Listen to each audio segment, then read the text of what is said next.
Eu pensava que o meu casamento era perfeito. O meu marido, Gonçalo, era o amor da minha vida. E a Mafalda, a minha melhor amiga, confiava neles mais do que em qualquer outra pessoa neste mundo. Mas naquela noite, debaixo de uma chuva torrencial, descobri que a lealdade é apenas uma ilusão. A noite em que vi o meu marido em casa da minha melhor amiga foi um verdadeiro choque para mim. Antes de começarmos, por favor, escreva nos comentários de que cidade está a ver esta história. Não se esqueça de deixar um gosto e subscrever para que o canal possa crescer e trazer-lhe histórias ainda mais interessantes. Aquela manhã começou como centenas de outras. O aroma de um café forte enchia a nossa pequena, mas acolhedora, cozinha.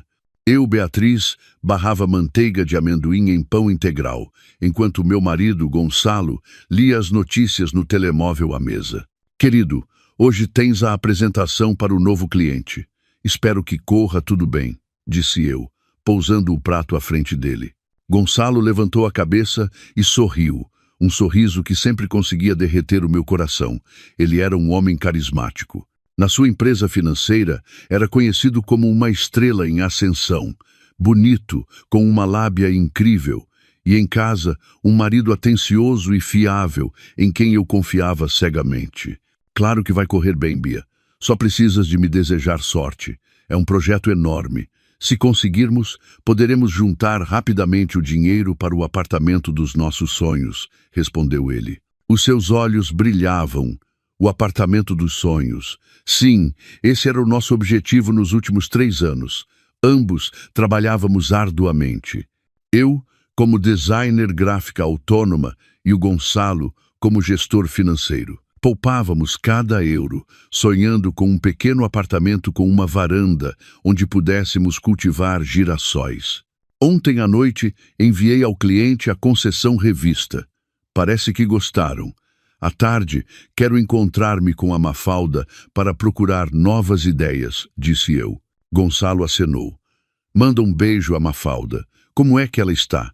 Há algum tempo que não me liga de manhã. A Mafalda não era apenas uma amiga para mim. Era como uma irmã. Éramos amigas desde a universidade. Ela sabia todos os meus segredos, e eu todos os dela. Foi a primeira pessoa a quem liguei quando Gonçalo me pediu em casamento. A Mafalda era aquela com quem eu partilhava tudo. Por ironia do destino, ela também era muito próxima do Gonçalo. Eu sempre pensei na sorte que tinha por ter um marido e uma melhor amiga que se davam tão bem. Deve estar ocupada. Tem muitos projetos na sua agência de eventos agora, respondi despreocupadamente. Terminamos o pequeno almoço a conversar sobre o filme que tínhamos visto na noite anterior e os planos para o fim de semana. Tudo parecia normal, perfeito. Uma semana depois, o Gonçalo chegou a casa com uma notícia fantástica. Bia, fui escolhido para a apresentação em Ponta Delgada, nos Açores, gritou ele, entusiasmado, mal entrou pela porta. Eu, que estava a arrumar o escritório, corri para o abraçá-lo. Uau, a sério? Parabéns, meu amor, há tanto tempo que querias isto. Sim, foi tudo tão de repente. Vou na próxima semana e fico lá uma semana inteira. Mas é uma oportunidade de ouro, disse ele. O seu rosto parecia um pouco tenso, o que eu atribuía ao nervosismo antes da grande apresentação. Não faz mal, é só uma semana, eu aguento-me bem aqui. O importante é que te concentres. Isto também é para o nosso apartamento de sonho, disse eu, tentando apoiar. Durante toda a semana de preparação, o Gonçalo pareceu um pouco diferente. Olhava mais vezes para o telemóvel. Quando eu perguntava, ele dizia que estava a coordenar intensamente o trabalho com a equipa dos Açores. Parecia lógico. Ele também começou a ficar até mais tarde no escritório com mais frequência. Desculpa, querida. Esta preparação está a consumir todo o meu tempo. Tenho de preparar uma montanha de documentos antes de ir, disse ele uma noite, chegando quase à meia-noite. Relaxa, eu compreendo perfeitamente, respondi. Até lhe preparei um chá de gengibre quente e fiz-lhe uma massagem nos ombros. Eu era uma esposa que o apoiava. Pelo menos era isso que eu sempre quis demonstrar. Chegou o dia da partida. Levei o Gonçalo ao aeroporto Humberto Delgado. No carro, ele apertava minha mão com força. Cuida-te, Bia. Não trabalhes demais. Não te esqueças de trancar bem as portas. E tu, não te esqueças de comer. Avisa quando chegares, disse eu. Abraçamo-nos longamente em frente ao terminal das partidas. Ele beijou-me na testa. Amo-te, Beatriz. E eu a ti, mais ainda, Gonçalo. Vi-o afastar-se, a puxar a mala de rodinhas, até desaparecer atrás das portas da segurança. Senti a tristeza natural da despedida, mas também um sentimento de orgulho. O meu marido era um vencedor. No primeiro dia, ele ligou do aeroporto de Ponta Delgada. Cheguei, meu amor. Isto aqui é muito bonito. Agora vou direto para o hotel. Amanhã de manhã tenho a reunião. No segundo dia, enviou uma mensagem curta. Muito ocupado. Reuniões o dia todo. Parece que vou passar a noite a terminar os materiais. Ligo amanhã. Amo-te.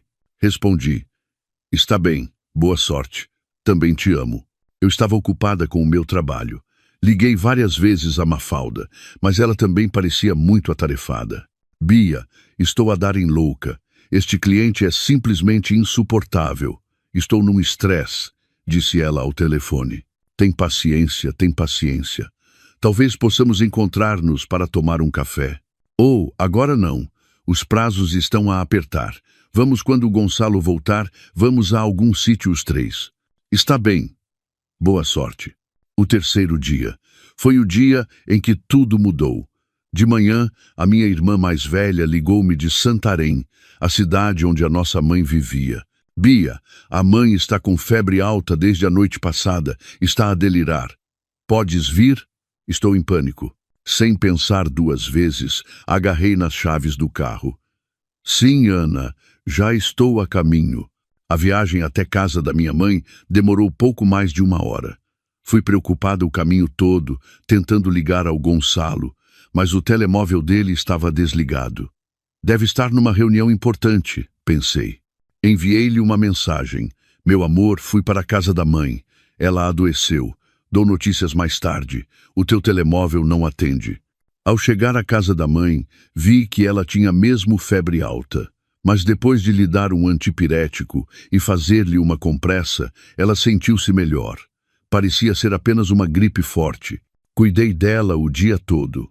A minha irmã precisava de tratar dos filhos, por isso fiquei de vigia à cabeceira da mãe. Por volta das 9 da noite, consegui respirar de alívio. A febre baixou e ela conseguiu adormecer profundamente. Fica para dormir, Bia. Já é tarde. É perigoso ir sozinha, disse a minha irmã. Não te preocupes, Ana. Amanhã de manhã tem uma reunião. Vou devagarinho. O importante é que a mãe está melhor. Recusei. Eu precisava de voltar para casa. A casa vazia, não sei porquê, mas só queria dormir na minha cama. Pelas 10h30 da noite, despedi-me e voltei para Lisboa. A autoestrada estava bastante livre. Liguei a música para não adormecer. A cerca de 1 hora de casa, aconteceu a pequena tragédia. De repente começou a chover torrencialmente, com tanta força que os limpa-parabrisas do meu carro não davam conta. Reduzi a velocidade e foi nesse momento que o carro começou a soluçar. Oh, não! O indicador do motor acendeu a amarelo, depois a vermelho. O carro tremeu violentamente e, em seguida, o motor parou completamente. Não, agora não. Entrei em pânico. Consegui encostar na berma, mas era um troço deserto da autoestrada. A chuva caía a potes. Tentei ligar o carro novamente. Inútil. Completamente morto. Peguei no telemóvel. A bateria estava a 15%. Droga. Tentei ligar para o serviço de reboque que conhecia, mas o sinal estava sempre a falhar. Olhei em volta.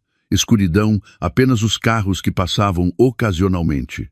E então percebi onde estava. A próxima saída da autoestrada levava a um condomínio de luxo em Cascais, onde a Mafalda vivia. A distância talvez fosse de apenas 1 quilômetro. Pensei rapidamente. Esperar pelo reboque num carro avariado debaixo de uma chuva torrencial ou ir a pé até casa da Mafalda. A segunda opção parecia muito mais segura e sensata. Eu só precisava de carregar o telemóvel, chamar o reboque de lá e talvez beber uma chávena de chá quente enquanto esperava. Ok, Mafalda, murmurei. Peguei na minha mala, Tranquei o carro e respirei fundo. Abri a porta e corri através da tempestade. A chuva parecia agulhas a espetarem-se na pele. Em 30 segundos, estava encharcada da cabeça aos pés. O meu vestido fino colou-se ao corpo. Tinha frio. Corri pela berma da autoestrada em direção à saída.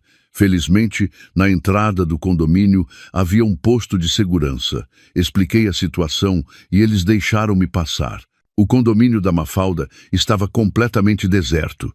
11 da noite. Uma tempestade. Claro que estava deserto. Eu tremia violentamente, os dentes a bater. Corri pelas ruas inundadas do condomínio, focada num único ponto. A casa acolhedora da Mafalda, onde estava a minha amiga. Finalmente, cheguei à casa dela. Uma casa moderna de estilo minimalista, que parecia escura. Apenas uma luz fraca brilhava na varanda. Espero que ela esteja em casa, pensei. O seu carro branco estava na garagem. Graças a Deus, ela estava mesmo em casa, talvez já a dormir. Toquei a campainha 2 vezes. Nenhuma resposta. Tinha frio. Estava desesperada. Comecei a bater a porta. Mafalda, Mafalda, sou eu, a Bia. Abre, por favor, o meu carro avariou.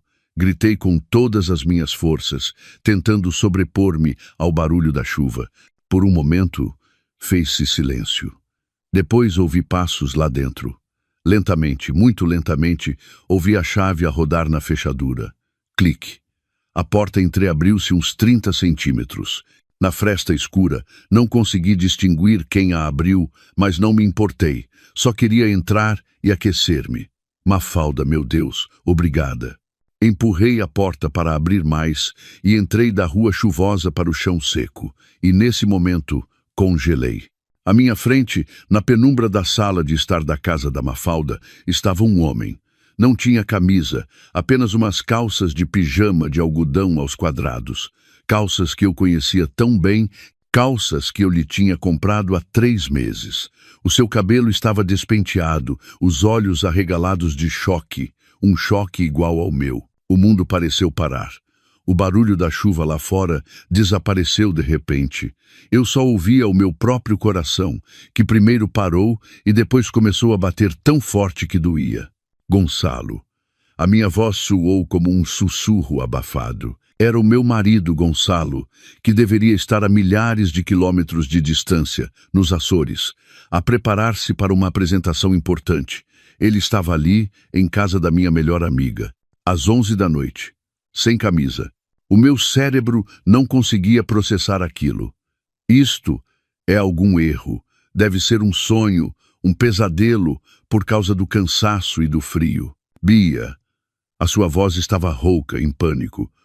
O que é que estás aqui a fazer? O que é que tu estás aqui a fazer? Respondi. A minha voz começou a tremer. Tu estás nos Açores. Gonçalo parecia confuso. Deu um passo para trás. Eu tive problemas com o voo. Voltei mais cedo. Ele não conseguiu terminar a frase, porque mesmo atrás das suas costas, no topo da escada que levava ao 2º andar, apareceu alguém. Uma mulher. Ela apoiava-se no corrimão, a olhar para mim com os olhos arregalados de terror. Era a Mafalda, a minha melhor amiga, e não vestia nada além de um fino tecido cor de vinho, um penhoar. Um penhoar transparente e sexy. Lembrei-me dele de há umas semanas. Ela tinha-me mostrado no telemóvel. Que loucura, Bia. Lindo, não é? Mas tão caro. Quem me dera que alguém me comprasse, disse ela na altura, a rir. Agora, ela usava-o em frente ao meu marido na sua casa, à meio da noite. O frio que eu sentia da chuva não era nada comparado com o frio que me trespassou até aos ossos naquele momento. Um frio que vinha de dentro. Mafalda. Desviei o olhar do Gonçalo petrificado para a Mafalda a tremer na escada. Tudo se encaixou. O telemóvel desligado do Gonçalo, as horas extras demasiado frequentes no trabalho, a súbita ocupação da Mafalda, com quem era impossível encontrar-me. Meu Deus, Beatriz. Bia, não é o que estás a pensar. A Mafalda começou a chorar. Desceu as escadas a correr, tentando cobrir o corpo com as mãos. Juro, Bia, isto Ela parou ao lado do Gonçalo, puxando-o pelo braço. Gonçalo, explica-lhe. Gonçalo. Gonçalo? Desde quando é que a Mafalda o tratava apenas pelo nome, sem a formalidade de um estranho? O meu olhar voltou-se para o Gonçalo. O seu rosto, que antes estava em pânico, agora mudara. A expressão tornou-se dura. Ele olhou para mim não com culpa, mas com um olhar frio, como se eu fosse um obstáculo. Gonçalo respirou fundo. Afastou a mão da Mafalda. Chega, Mafalda. Já não vale a pena mentir. O meu coração pareceu ser esmagado por um torno. Não digas isso. Gonçalo olhou-me diretamente nos olhos. Os meus olhos molhados olhavam para ele, para sua esposa, a tremer de frio à sua porta. Casamo-nos secretamente pela igreja, Beatriz. Uma frase. Essa única frase destruiu o meu mundo num instante, mais rápido do que o relâmpago que brilhou lá fora. Há 6 meses. 6 meses. Eu contei mentalmente para trás. Há 6 meses foi o nosso 3º aniversário de casamento. O dia em que o Gonçalo me ofereceu um colar de diamantes e prometeu amar-me para sempre. Nos últimos 6 meses, cada toque dele foi uma mentira. Cada beijo, uma traição. Cada amo-te, um veneno. E a Mafalda, a minha melhor amiga, a quem eu me queixava quando sentia que o Gonçalo se estava a afastar. Tu sabias? Perguntei a Mafalda. A minha voz era quase inaudível. Tu sabias que ele andava estranho, Mafalda? Eu contei-te. A Mafalda só chorava. Não se atrevia a olhar para mim. Bia, ouve. Gonçalo tentou dar um passo na minha direção. Não me toques, gritei. Finalmente gritei. Dei um passo para trás, para a varanda, para a chuva. 6 meses, abanei a cabeça. As lágrimas finalmente jorraram, misturando-se com a chuva no meu rosto. Vocês os dois, pelas minhas costas. Bia, a culpa não é só da Mafalda. Isto simplesmente aconteceu, disse o Gonçalo, tentando justificar-se. Simplesmente aconteceu? Ri-me, um riso que soava louco e doloroso. Vocês casaram-se secretamente. Isso não acontece simplesmente, isso planeia-se. A dor era tão forte que se tornou difícil respirar, como se me tivessem dado um soco no estômago. Olhei para os dois. O meu marido seminu, a minha amiga de penhoar, as 2 pessoas em quem eu mais confiava no mundo. Eles destruíram-me. Beatriz, espera, está a chover lá fora, gritou o Gonçalo quando eu me virei. Não me importei. Preferia morrer de frio na rua a ficar mais um segundo naquela casa amaldiçoada. Corri para longe daquela casa, corri sem rumo. Apenas corri através da tempestade que assolava com a mesma força da tempestade no meu coração. Já não ouvia os gritos do Gonçalo ou da Mafalda, só ouvia o meu próprio choro. O choro de uma esposa traída, o choro de uma amiga apunhalada pelas costas. Corri até as pernas me falharem. Caí de joelhos. No passeio inundado, a uns quarteirões daquela casa, estava sozinha, encharcada até aos ossos, completamente destroçada. Naquela noite, debaixo da chuva torrencial, a Beatriz que eu conhecia morreu. Não sei quanto tempo fiquei sentada naquele passeio. 1 hora, 2, a chuva começou a abrandar, substituída por um chuvisco frio e penetrante. As minhas roupas encharcadas faziam-me tremer até os ossos, mas o frio exterior não era nada comparado com o vazio interior. Choque era a palavra certa. O meu cérebro parecia congelado, recusando-se a processar a imagem que acabara de ver. Gonçalo nas suas calças de pijama e Mafalda, a minha amiga, no seu penhoar vermelho. Casamo-nos secretamente pela igreja há 6 meses. Estas palavras continuavam a ecoar nos meus ouvidos como um disco riscado. 6 meses, meio ano. Relembrei os últimos 6 meses, como o Gonçalo de repente me ofereceu um colar caro. Um bônus por um projeto, disse ele. Seria o dinheiro para comprar a sua culpa? Lembrei-me de como a Mafalda foi comigo ao salão. Ouviu as minhas queixas sobre o Gonçalo ultimamente ficar muito tempo no trabalho e estar um pouco distante. Ora, Bia, ele é um carreirista, dizia ela, com um sorriso tranquilizador. Precisas de ser mais paciente. O Gonçalo é o marido perfeito. Ela tranquilizava-me. Ela, que naquele momento talvez tivesse acabado de dormir com o meu marido. A náusea subiu-me à garganta, inclinei-me e vomitei para um ralo. Só saiu ácido gástrico. O meu estômago estava vazio, tão vazio como o meu coração. Não posso ficar aqui.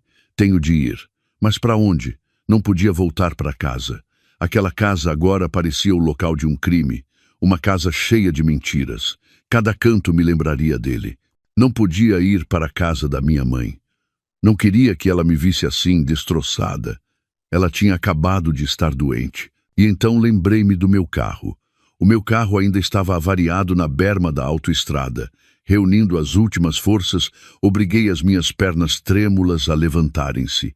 Caminhei com dificuldade, arrastando-me de volta para a saída. Já não me importava com o carro. Passei por ele, em direção à estrada principal. Do outro lado, vi uma luz de neon barata a piscar. Pensão econômica. Um lugar sem nome, sem memórias. Atravessei a estrada, sem olhar para os lados. A buzina de uma mota tirou-me do meu torpor, mas não me importei. O recepcionista da pensão, um jovem sonolento, olhou para mim de forma estranha. Eu devia parecer uma louca, encharcada até aos ossos, com os olhos inchados e vermelhos, o rosto pálido e sem bagagem. "Um quarto para uma noite", disse eu. A minha voz estava rouca. "Cartão de cidadão?" perguntou ele preguiçosamente. Remexi na mala. As minhas mãos tremiam tanto que mal consegui abrir o fecho. Tirei a carteira e entreguei-lhe o cartão. Tinha sempre algum dinheiro para emergências na carteira. Coloquei algumas notas no balcão.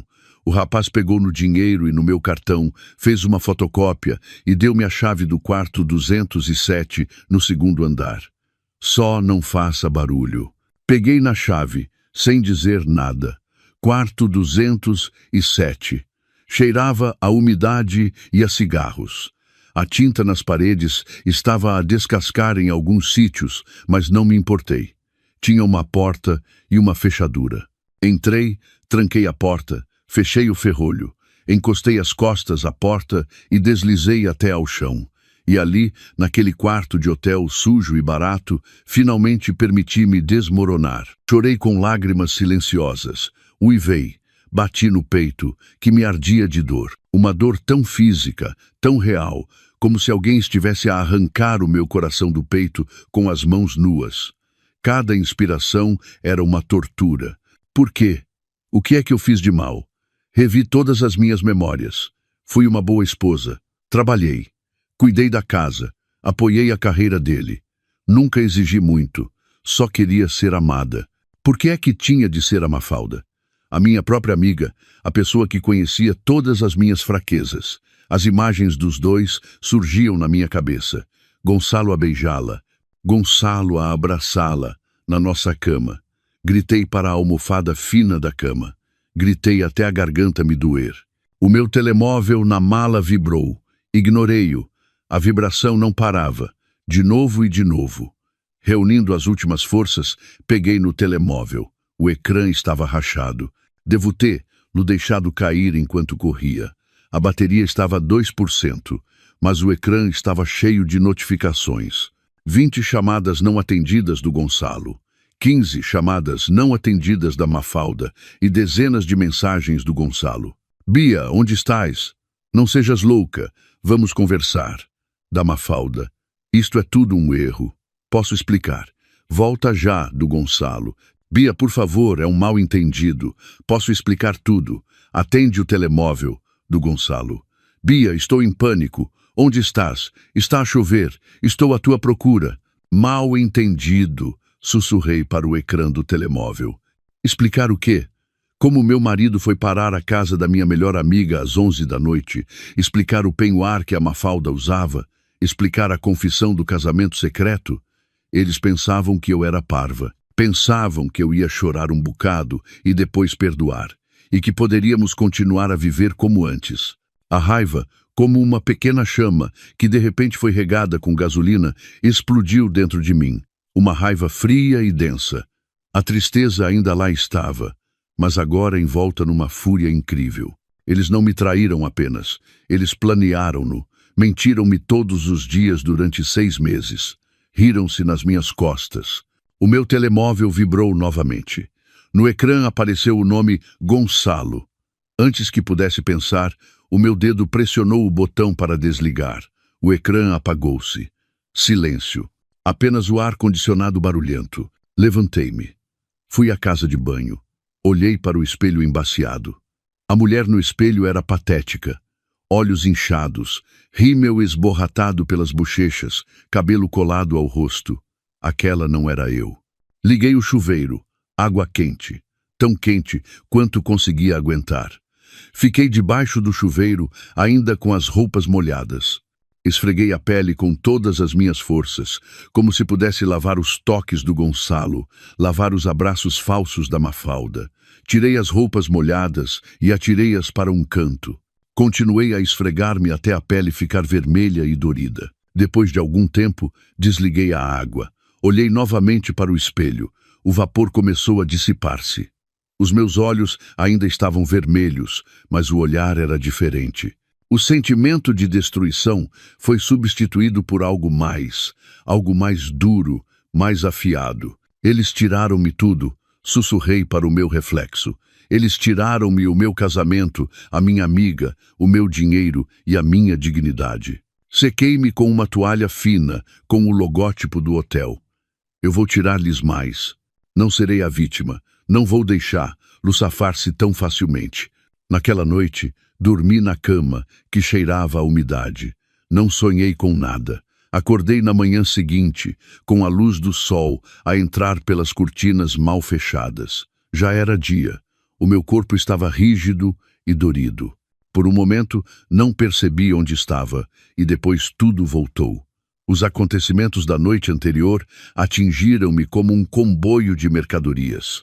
A dor voltou, mas a raiva da noite anterior ainda lá estava, tornando-se a minha base. Tinha de agir. A primeira coisa que fiz foi comprar um carregador de telemóvel barato na recepção do hotel. Voltei para o quarto e pus o telemóvel a carregar. Quando o liguei, as notificações voltaram a chover. Dezenas, centenas, do Gonçalo, da Mafalda e agora também da minha irmã, Ana. Bia, onde estás? O Gonçalo ligou-me de manhã. Ele está em pânico à tua procura. Não voltaste para casa? Aconteceu alguma coisa? Ignorei-a. Não conseguia falar com ninguém agora. Precisava de um plano. Primeiro, dinheiro. Segundo, advogada. Terceiro, provas. Desliguei novamente o meu telemóvel antigo. Não o ia usar. Eles podiam localizar-me. Tomei um duche, vesti as minhas roupas semi-secas da noite anterior. Não cheiravam muito bem, mas não tinha escolha. Fiz o registro de saída do hotel. O meu primeiro destino, uma loja de telemóveis. Fui a pé até um pequeno centro comercial perto do hotel. Bom dia, queria o telemóvel mais barato e um novo cartão SIM. O vendedor deu-me um telemóvel básico por uns trocos e um novo cartão SIM. Paguei com o resto do meu dinheiro de emergência. Ativei o novo telemóvel num café, onde pedi o pequeno almoço, uma torrada e um galão. Foi a minha primeira refeição em quase 24 horas. Sabia a nada. Não podia usar os meus contactos antigos. O Gonçalo já devia ter ligado a toda a gente. Abri o navegador no meu novo e lento telemóvel. Pesquisei melhor advogado de divórcios Lisboa partilha de bens. Apareceram vários nomes, mas um era constantemente mencionado em fóruns jurídicos. DRA, Laura Vasconcelos. As críticas eram as mesmas. Cara, mas meticulosa. Implacável, especialista em casos de infidelidade e ocultação de patrimônio. Gostei dessas palavras. Implacável. Apontei o número do seu escritório. Antes de ligar, precisava de verificar as minhas finanças. Fui a um multibanco de um banco que não era o da nossa conta conjunta. Precisava de verificar a minha conta pessoal de ordenado. Sempre insisti em ter uma conta pessoal, da qual Gonçalo não sabia. Para o caso de acontecer alguma coisa, costumava dizer eu, ao que o Gonçalo sempre se ria. Que caso? Nós somos uma equipa. Graças a Deus, fui teimosa. Inseri o meu cartão. O saldo apareceu no ecrã. suficiente para o adiantamento da advogada e para viver durante algumas semanas. Levantei uma quantia avultada em dinheiro, o suficiente para pagar a primeira consulta. Voltei ao café. Com a mão a tremer um pouco menos, liguei para o escritório da DRA, Laura Vasconcelos. Gostaria de marcar uma consulta com a DRA. Laura, com urgência. É uma emergência. A secretária disse que a agenda da DRA Vasconcelos estava cheia. Diga-lhe que é um caso de infidelidade do marido com a melhor amiga. Casaram-se secretamente. Há fraude com uma viagem de negócios e desvio de fundos da conta conjunta, disse eu, com uma voz firme e fria. Houve uma pausa momentânea do outro lado da linha. Pode vir hoje às 3 da tarde, disse a secretária. O seu tom mudou. Estarei aí, o escritório da DRA. Vasconcelos ficava num edifício imponente no centro da cidade, um contraste total com o hotel barato onde passei a noite. Tudo era cinzento, frio e profissional. A DRA, Laura Vasconcelos, era uma mulher na casa dos 50. Cabelo impecavelmente preso num coque, óculos caros. Olhava para mim de forma penetrante por cima da sua enorme secretária. Então, de Beatriz, disse ela, quando me sentei. Conte-me tudo, não omita nada, sem emoções, preciso de factos. Respirei fundo, contei tudo. Desde a preparação do Gonçalo para a viagem de negócios, o meu carro avariado, até a cena à porta da casa da Mafalda. Citei as palavras do Gonçalo. Casámo-nos, secretamente pela igreja, há 6 meses. Contei tudo de forma neutra, sem lágrimas, como se estivesse a contar a história de outra pessoa. Adra. Laura ouvia atentamente, acenando ocasionalmente. Excelente, disse ela, quando terminei. Uma confissão verbal de um casamento secreto é a prova ideal de infidelidade, melhor do que uma fotografia de um beijo. O que devo fazer agora? Perguntei. Primeiro, disse a DRA, Vasconcelos, batendo com uma caneta na secretária. Não contacte com eles, não responda a mensagens, não atenda o telemóvel. Considere que eles morreram. A partir de agora, só comunica através de mim. Assente. Segundo, precisamos de provas financeiras. Disse que tinha uma conta conjunta para o apartamento. Sim, tenho acesso à aplicação da banca online. Ótimo. Por enquanto, não faça nada com essa conta. Não transfira dinheiro. O tribunal pode considerar isso má fé. Vamos usá-la como uma armadilha. Uma armadilha? Sim. Agora, preciso que contrate alguém, um detetive particular. Tenho contactos. Adra. Laura escreveu um nome e um número num pedaço de papel. Pedro Santos. É caro, mas é o melhor. Ela repetiu o que eu tinha lido no fórum. Peça-lhe para fazer 2 coisas. Primeiro, provar que o Gonçalo nunca voou para os Açores. Localizá-lo. Segundo, rastrear todos os fluxos de dinheiro do seu marido para a Mafalda nos últimos 6 meses. Percebe, disse eu. O meu adiantamento é este valor. Ela escreveu um número elevado noutro papel. Tirei o envelope com o dinheiro que tinha levantado e coloquei-o sobre a mesa. Adra. Laura olhou para o maço de notas. Depois para mim. Um leve sorriso passou pelos seus lábios. A de Beatriz pensa rápido. Gosto disso. Isto vai ser uma guerra, e nós vamos ganhar. Saí do seu escritório com uma sensação estranha. Estava destroçada. Não tinha casa, não tinha marido, mas pela primeira vez desde a noite anterior senti poder. Liguei imediatamente ao Pedro Santos, o detetive. Encontramo-nos num café no átrio do edifício. Era um homem de meia idade, discreto, que parecia um funcionário comum. Dei-lhe todos os dados, uma foto do Gonçalo, uma foto da Mafalda, a morada da casa da Mafalda, as matrículas dos seus carros e os detalhes da falsa viagem de negócios do Gonçalo. E isto, disse eu, dando-lhe o número da nossa conta conjunta. Por favor, rastreie para onde foi este dinheiro. Será feito, respondeu ele. Dou-lhe notícias dentro de 2 dias. Ele pegou no meu adiantamento e desapareceu na multidão. Naquela noite, não voltei para a pensão econômica. Com o dinheiro que restava, aluguei um quarto limpo por uma noite numa zona longe da minha casa. Precisava de poupar. Esta guerra seria longa. No pequeno quarto alugado, liguei o meu velho portátil, que felizmente levava sempre na minha mala de trabalho. Liguei-me à rede sem fios pública lenta. Entrei na aplicação de banca online da conta conjunta. As mãos tremiam quando vi o saldo. Muito menos do que deveria haver. Deveria haver quase 50 mil euros. Agora, restavam menos de 10 mil. O coração disparou. Abri o histórico de transações dos últimos 6 meses. Os meus olhos fixaram-se no ecrã. Transferências de milhares de euros para uma conta em nome de Mafalda. Descrição do pagamento. Adiantamento de projeto. Outra transferência. Pagamento a fornecedores. Outra. Pagamento total de viatura. Lembrei-me de como, há 3 meses, a Mafalda se gabava do seu carro novo. Graças a Deus, Bia, fruto de muito trabalho, disse ela. O meu trabalho árduo, o dinheiro das nossas poupanças para o apartamento dos sonhos.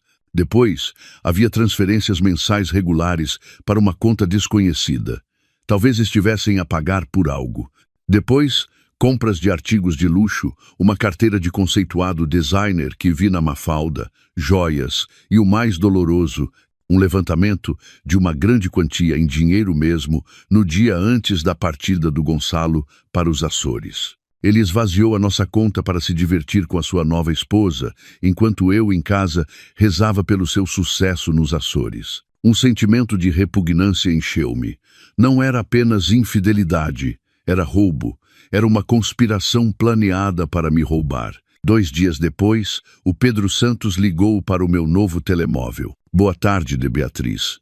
Tenho o relatório. Quais são os resultados? Perguntei. O coração batia forte. O seu marido nunca saiu de Portugal continental. Não consta nas listas de passageiros de nenhum voo para os Açores nesta semana. Fechei os olhos. Eu sabia. Eu localizei-o. Nos primeiros 2 dias da sua viagem de negócios, ele esteve hospedado num hotel de luxo na zona sul de Lisboa, sozinho, provavelmente para criar um álibi. Mas a partir do 3º dia, a noite em que o apanhou, ele mudou-se e tem estado a viver permanentemente na casa da Mafalda. E aqui está o interessante, continuou o detetive.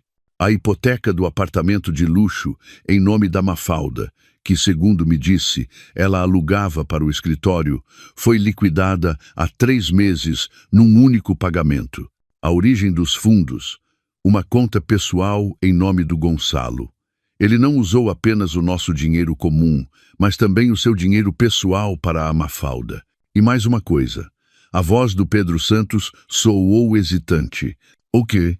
A certidão do casamento religioso. Consegui uma foto através dos meus contactos. Casaram-se numa pequena vila nos arredores de Lisboa. Quando? Perguntei baixinho. Há 6 meses. A 15 de maio. Fiquei em silêncio. 15 de maio. Era o dia seguinte ao nosso 3º aniversário de casamento. O dia a seguir ao nosso jantar romântico. O dia a seguir ao Gonçalo me ter oferecido o colar e prometido ser sempre fiel. No dia seguinte, ele saiu, dizendo que precisava de se encontrar urgentemente com um cliente. Afinal, ele foi para se casar com a minha melhor amiga. O telemóvel quase me caiu das mãos. A dor, que eu pensava já ter atenuado, voltou mais aguda, mais profunda. Já não era uma guerra, era um extermínio. Liguei para a Drá. Laura. Drá. Laura. Tenho tudo. A prova da falsa viagem de negócios, as provas dos fluxos de dinheiro e a data exata do casamento deles. Excelente, de Beatriz. A voz da Drá. Vasconcelos soava satisfeita. Agora começamos o primeiro ataque. Congelamos a conta conjunta e enviamos-lhes a nossa primeira carta de amor. Estou pronta. A rapariga que chorou no passeio morreu. Restava uma mulher que já não tinha nada a perder. E uma mulher assim é muito perigosa.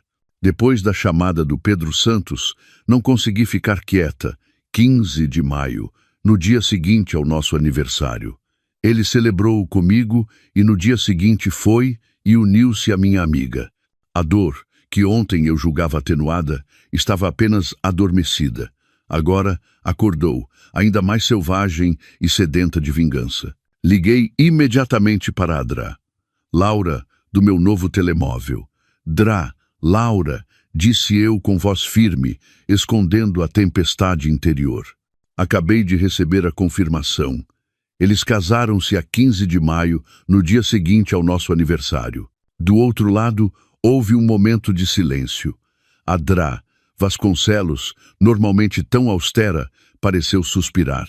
Que reles, lamento por si, Beatriz. Não preciso de compaixão, preciso de ação, disse eu. Também verifiquei a conta conjunta. Dos 50.000 euros, restam menos de 10.000. Ele esvaziou-a. Transferiu para a conta da Mafalda, comprou-lhe um carro, pagou o apartamento dela na totalidade. Que canalha, praguejou a Drá. Vasconcelos, foi a primeira vez que a ouvi usar uma linguagem informal. O nosso plano muda, não podemos esperar, temos de agir rapidamente. O que eu devo fazer? Transfira o dinheiro restante agora mesmo, ordenou ela. Transfira para a sua conta pessoal, aquela de que ele não sabe. Em tribunal, argumentaremos que estava a salvar os bens comuns restantes de um marido que, obviamente, agia de má fé e já se tinha apropriado de mais de 40.000 euros. Isso não vai parecer mal para mim? O que é pior, perder mais 10.000 euros ou parecer que está a tentar salvar o que resta? Deixe isso comigo em tribunal. Faça-o agora. A chamada terminou. Sentei-me na cadeira de madeira rangente do meu quarto alugado. Abri o meu velho portátil, entrei na aplicação de banca online da conta conjunta. As minhas mãos tremiam. 10.000 euros. O que restava do nosso sonho, o que restava das poupanças para o apartamento. Olhei novamente para o histórico de transações. Pagamento total de viatura. Adiantamento de projeto. O nome de Mafalda aparecia vezes sem conta. Ela não roubou apenas o meu marido, ela roubou o meu futuro. Prendendo a respiração, introduzi o número da minha conta pessoal. Introduzi o montante de 10.000 euros. Parei por um momento. Era o último dinheiro. Era a linha da frente que eu estava a traçar. Lembrei-me do riso do Gonçalo quando abrimos esta conta. Esta é a conta para nossa casa, querida, disse ele. Mentiroso. O meu dedo pressionou o botão de confirmação. O ecrã pediu um código por SMS. Introduzi o código. Clique. Transação bem-sucedida. Saldo da conta conjunta. 0 euros. Fechei os olhos. Senti um ligeiro alívio, mas a amargura era mais forte. Não era uma vitória. Era uma tentativa patética de salvar o que restava das ruínas. O passo seguinte. Cartões de crédito. Lembrei-me de algo. O Gonçalo tinha um cartão de crédito adicional, associado à minha conta. Eu tinha o feito há muito tempo para emergências, caso ele estivesse em viagem e algo acontecesse com o seu cartão principal. Ele raramente o usava, mas estava na sua carteira. Liguei imediatamente para o apoio ao cliente do banco. Depois de uma passagem torturante por um menu automático, finalmente falei com um operador. Bom dia, fala Beatriz. Gostaria de bloquear o meu cartão de crédito adicional. Sim, claro. Pode indicar o número do cartão adicional? Não me lembro de cor, mas está em nome do Gonçalo, disse eu. Certo. Posso saber o motivo do bloqueio? Foi perdido ou... Fiz uma pausa por um momento e depois respondi com a voz mais fria de que fui capaz. Roubado. Oh, certo. Lamentamos o inconveniente. Vamos bloqueá-lo imediatamente e permanentemente.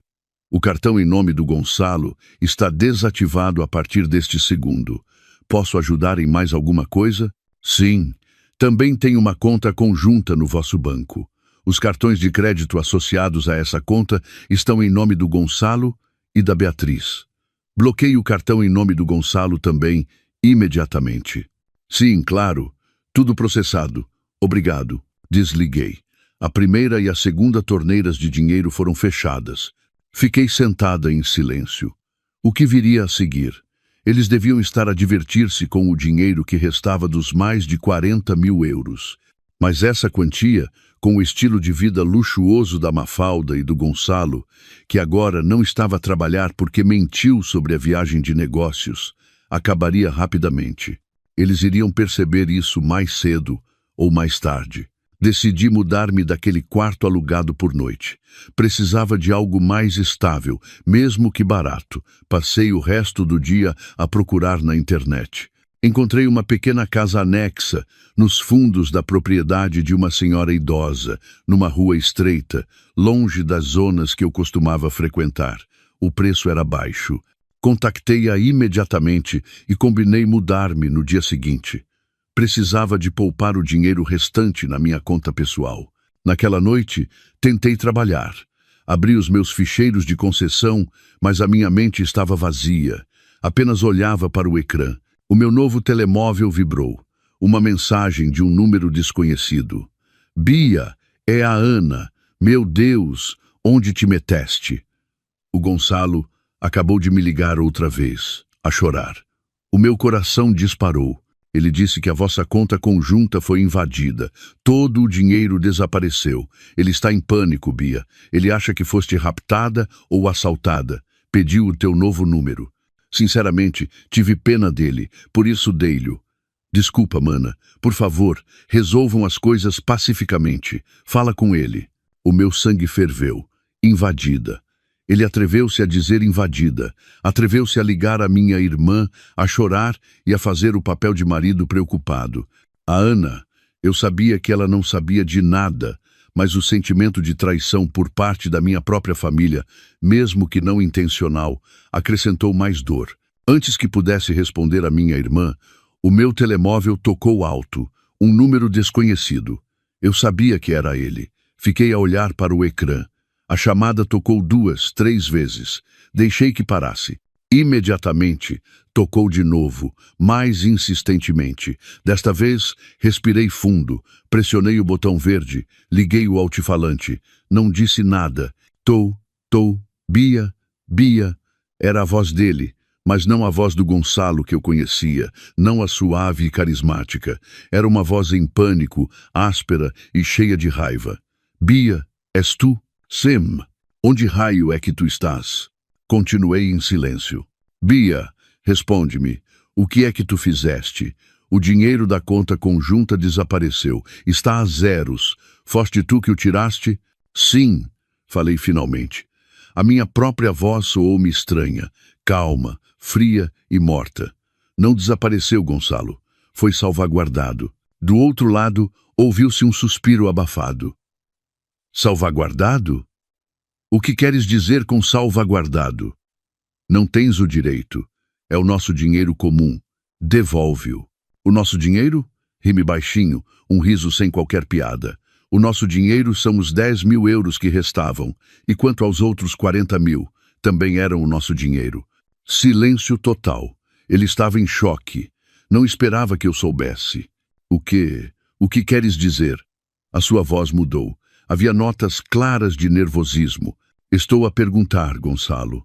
Os 40.000 euros que transferiste para a conta da Mafalda, para adiantamentos de projetos, para o pagamento total de viatura, para liquidar a hipoteca dela, também eram o nosso dinheiro? Bia, como é que soubeste?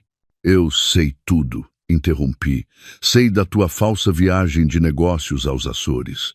Sei que estiveste escondido num hotel de luxo em Lisboa. Sei que estás a viver em casa da Mafalda. Ele ficou em silêncio novamente. E eu sei, continuei, a minha voz a tremer ligeiramente com a raiva contida. Eu sei que vocês se casaram no dia 15 de maio, no dia seguinte ao nosso aniversário. Do outro lado, ouviu-se um baque surdo, como se o telemóvel dele tivesse caído. Depois, uma voz em pânico. Querido, ela sabe tudo. Era a voz da Mafalda. Então eles estavam juntos, a ouvir-me em altifalante. O casal nojento. O Gonçalo voltou a falar. A sua voz agora era desesperada. Bia, ouve, isto. Eu posso explicar tudo. A Mafalda pediu esse dinheiro emprestado para o negócio. Ela ia devolver. Não me tomes por parva, Gonçalo, disse eu. Não preciso das tuas explicações. Os 10.000 euros estão seguros comigo. Farão parte das contas na partilha de bens. Partilha de bens? A sua voz falhou. Tu queres o divórcio. Eu não quero o divórcio, disse eu. Eu já estou em processo de divórcio. A citação chegar-te-á na próxima semana. A partir de agora, não me ligues. Liga à minha advogada. Advogada? Gritou ele. A sua voz tremeu. Contrataste uma advogada? Raios te partam, Bia. Queres destruir-me? Devolve o dinheiro. Preciso desse dinheiro agora. Precisava desse dinheiro. Era essa a questão.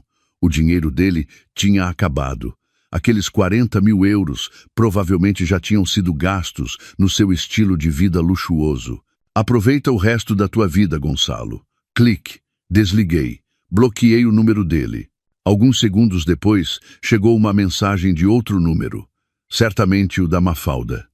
Bia, por favor, não faças isto. O Gonçalo não está bem. Precisamos mesmo desse dinheiro. A culpa é minha, Bia. Eu admito, a culpa é minha. Posso pagar a dívida em prestações. Prometo, mas por favor, devolve primeiro o dinheiro da conta. Nós não temos nenhuma almofada de segurança. Pagar a dívida em prestações. Por quem é que ela me tomava? Uma cooperativa de crédito? Fiquei a olhar para a mensagem. Nós não temos nenhuma almofada de segurança. Ótimo. Escrevi uma resposta curta. Fala com a minha advogada. Depois, bloqueei também o número dela. Pousei o telemóvel. As minhas mãos tremiam violentamente, mas eu estava a sorrir. O primeiro ataque foi bem sucedido. Eles estão em pânico, estão com fome, e eu acabei de lhes cortar o acesso à comida. Depois de lhes ter cortado o acesso financeiro, mudei-me para a pequena casa anexa que encontrei na internet. O lugar era apertado, mas limpo. O mais importante, ninguém sabia que eu estava lá. Dei a minha nova morada apenas a Dra. Laura. Durante alguns dias, tentei normalizar a minha vida. Contactei alguns clientes antigos. Disse-lhes que me tinha mudado e que estava novamente disponível para projetos. Precisava de dinheiro. Os meus fundos na conta pessoal não durariam muito, especialmente com os honorários da advogada. Mas uma coisa não me saía da cabeça: a carreira do Gonçalo. Ele tinha criado uma imagem tão perfeita na sua empresa. Um homem de família, um jovem executivo brilhante, honesto e com princípios. Essa palavra parecia uma piada amarga. Ele, um gestor financeiro sênior, cometeu fraude. Aquela falsa viagem de negócios não foi uma mentira apenas para mim. Foi uma mentira para a sua empresa. Ele certamente pediu o reembolso das despesas de viagem. Certamente mentiu ao seu chefe, à sua equipa. Usou os recursos da empresa para encobrir a sua infidelidade. Deveria eu ficar calada? Deixá-lo continuar a enganar os outros? Deixá-lo, depois do divórcio, continuar a viver confortavelmente com o seu grande salário, enquanto eu começava do zero? O sentimento de justiça dentro de mim gritava. Já não era apenas uma vingança pessoal, era uma questão de verdade. Ele tinha de responder pelos seus atos. Naquela noite, tomei uma decisão. Não ia usar o meu portátil ou a rede sem fios da casa. Fui a um cibercafé num bairro bastante distante. O lugar era sombrio e cheio de miúdos a jogar jogos em linha. Perfeito. Paguei por 1 hora. Escolhi um computador no canto mais afastado. Primeiro, criei um novo endereço de correio eletrônico, anônimo. Algo que não pudesse ser rastreado até mim. Guardião da Ajustica 88. Banal, mas não me importei. Depois, abri o sítio da empresa do Gonçalo na internet. Encontrei a página de contactos. Havia vários endereços: info@empresa.pt, geral@empresa.pt e corporate@empresa.pt. Abri também a página Sobre Nós. Havia fotos do conselho de administração e da direção. Não ia enviar isto apenas para os recursos humanos. Ia enviar para todos. RH, secretariado corporativo, e ia procurar o formato dos endereços de correio eletrônico dos diretores.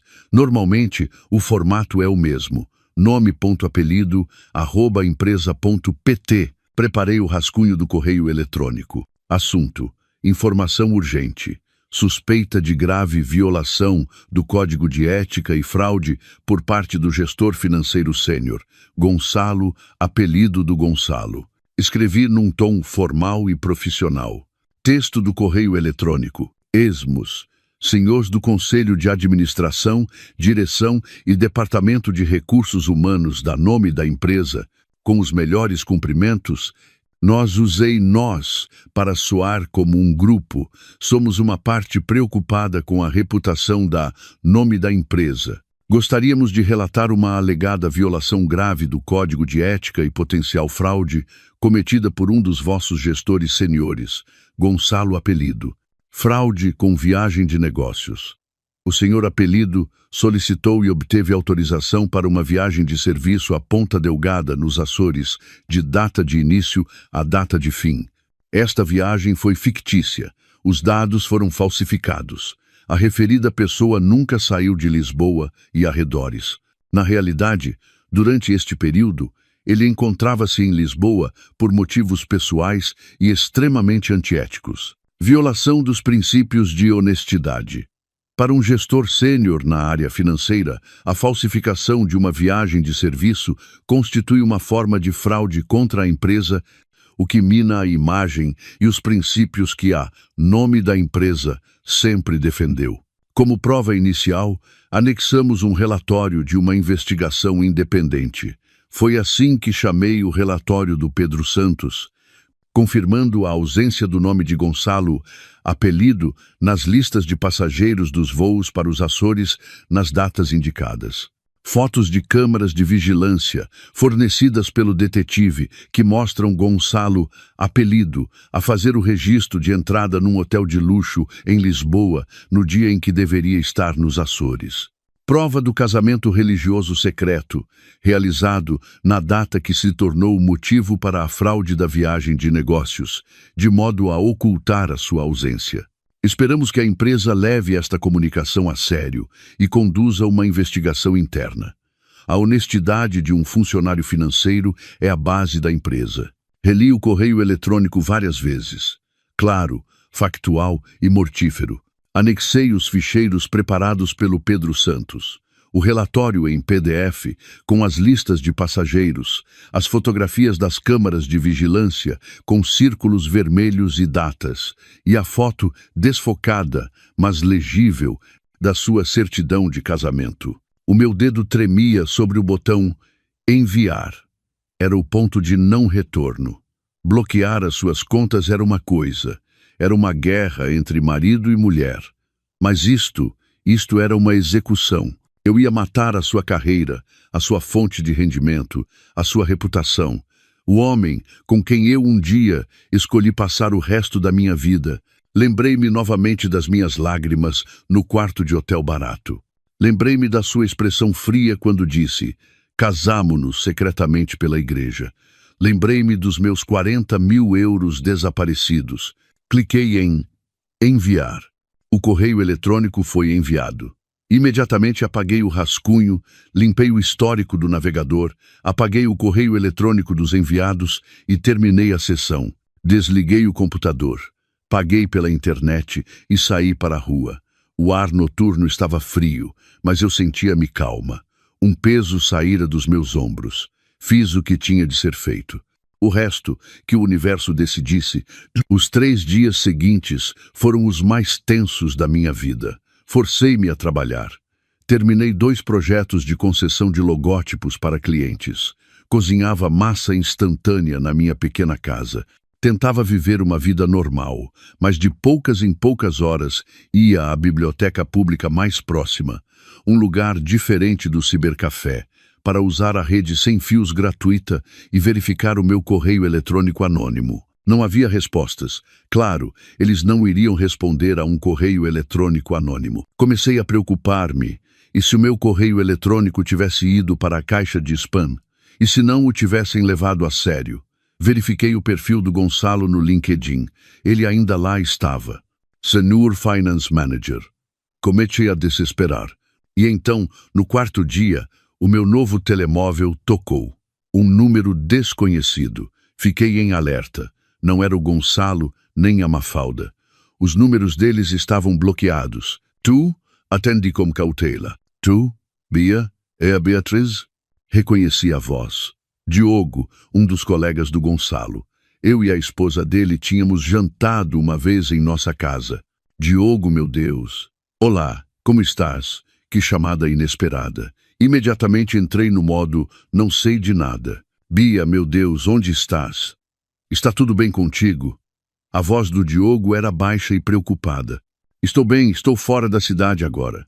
Mas o que se passa, Diogo? Pareces preocupado. Ouviu-se um suspiro profundo. Bia, aqui no escritório está uma loucura. É por causa do Gonçalo. O meu coração começou a bater tão forte que parecia que ia saltar para fora.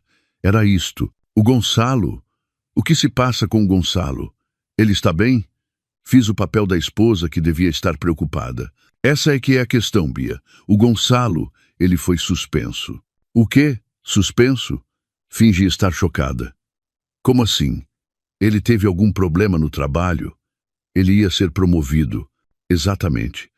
A voz do Diogo tornou-se ainda mais baixa, como se tivesse medo de ser ouvido. A promoção foi completamente cancelada. Bia, isto é uma confusão. Alguém enviou um correio eletrônico anônimo a todos os diretores. Um correio eletrônico anônimo? Que correio eletrônico? Um correio eletrônico. Oh, Bia, sinto-me tão desconfortável a falar sobre isto. Tinha provas de que o Gonçalo mentiu sobre a sua viagem de negócios aos Açores na semana passada. Dizem que ele não voou para lado nenhum, que esteve em Lisboa. Meu Deus! Sussurrai. E nesse correio eletrônico também havia uma foto. Dizem que o Gonçalo se casou secretamente com Bia, com a Mafalda. Fiquei em silêncio. Deixei que esse silêncio fosse a minha resposta. Bia, ainda estás aí? Sim, Diogo, eu estou em choque. Não sei o que dizer, disse eu, fazendo a minha voz tremer. Imaginas, a direção está furiosa. A questão não é o casamento dele, Bia. Honestamente, ao escritório não interessa a vida pessoal, mas a questão é que ele mentiu sobre a viagem de negócios. Enganou a empresa. Ele é financeiro, Bia. A honestidade é tudo. Ele está acabado. E o que vai acontecer com ele agora, Diogo? Ele foi suspenso por tempo indeterminado. Está a decorrer uma grande investigação interna, a verificar todas as suas despesas de viagem. Acho que o vão despedir, Bia. É impossível mantê-lo. É uma vergonha enorme para a empresa. Despedido. A palavra soou tão definitiva. Diogo, eu não sei o que dizer. Sinceramente, eu e o Gonçalo estamos a separar-nos. Isto está a ser muito difícil para mim. Meu Deus, Bia, lamento imenso. A sério, força. Só te queria avisar. Tinha medo que não soubesses de nada. Se quiseres conversar, eu e a minha esposa estamos sempre disponíveis. Muito obrigada, Diogo. Obrigada pela informação. Desliguei. Sentei-me na cadeira dura da biblioteca. As pessoas à minha volta estavam ocupadas a ler, a escrever. Não sabiam que eu tinha acabado de lançar uma bomba nuclear na vida de alguém. O segundo ataque, direto ao alvo. Tirei-lhe o dinheiro e agora tirei-lhe o trabalho. O Gonçalo já não tinha mais nada. Não senti felicidade, não senti vitória. Senti um vazio, mas também senti poder. Levantei-me, devolvi o livro que fingia estar a ler e saí da biblioteca. 2 ataques concluídos. Agora, restava esperar pela queda da Mafalda. Passaram alguns dias desde que soube pelo Diogo da suspensão do Gonçalo. Imaginava o caos no seu escritório, o seu nome a tornar-se alvo de mexericos e o seu rosto pálido durante a investigação interna que expunha todas as suas mentiras. A minha primeira vitória. Mas o sentimento que surgiu não foi de felicidade nem de satisfação pura. Foi de devastação.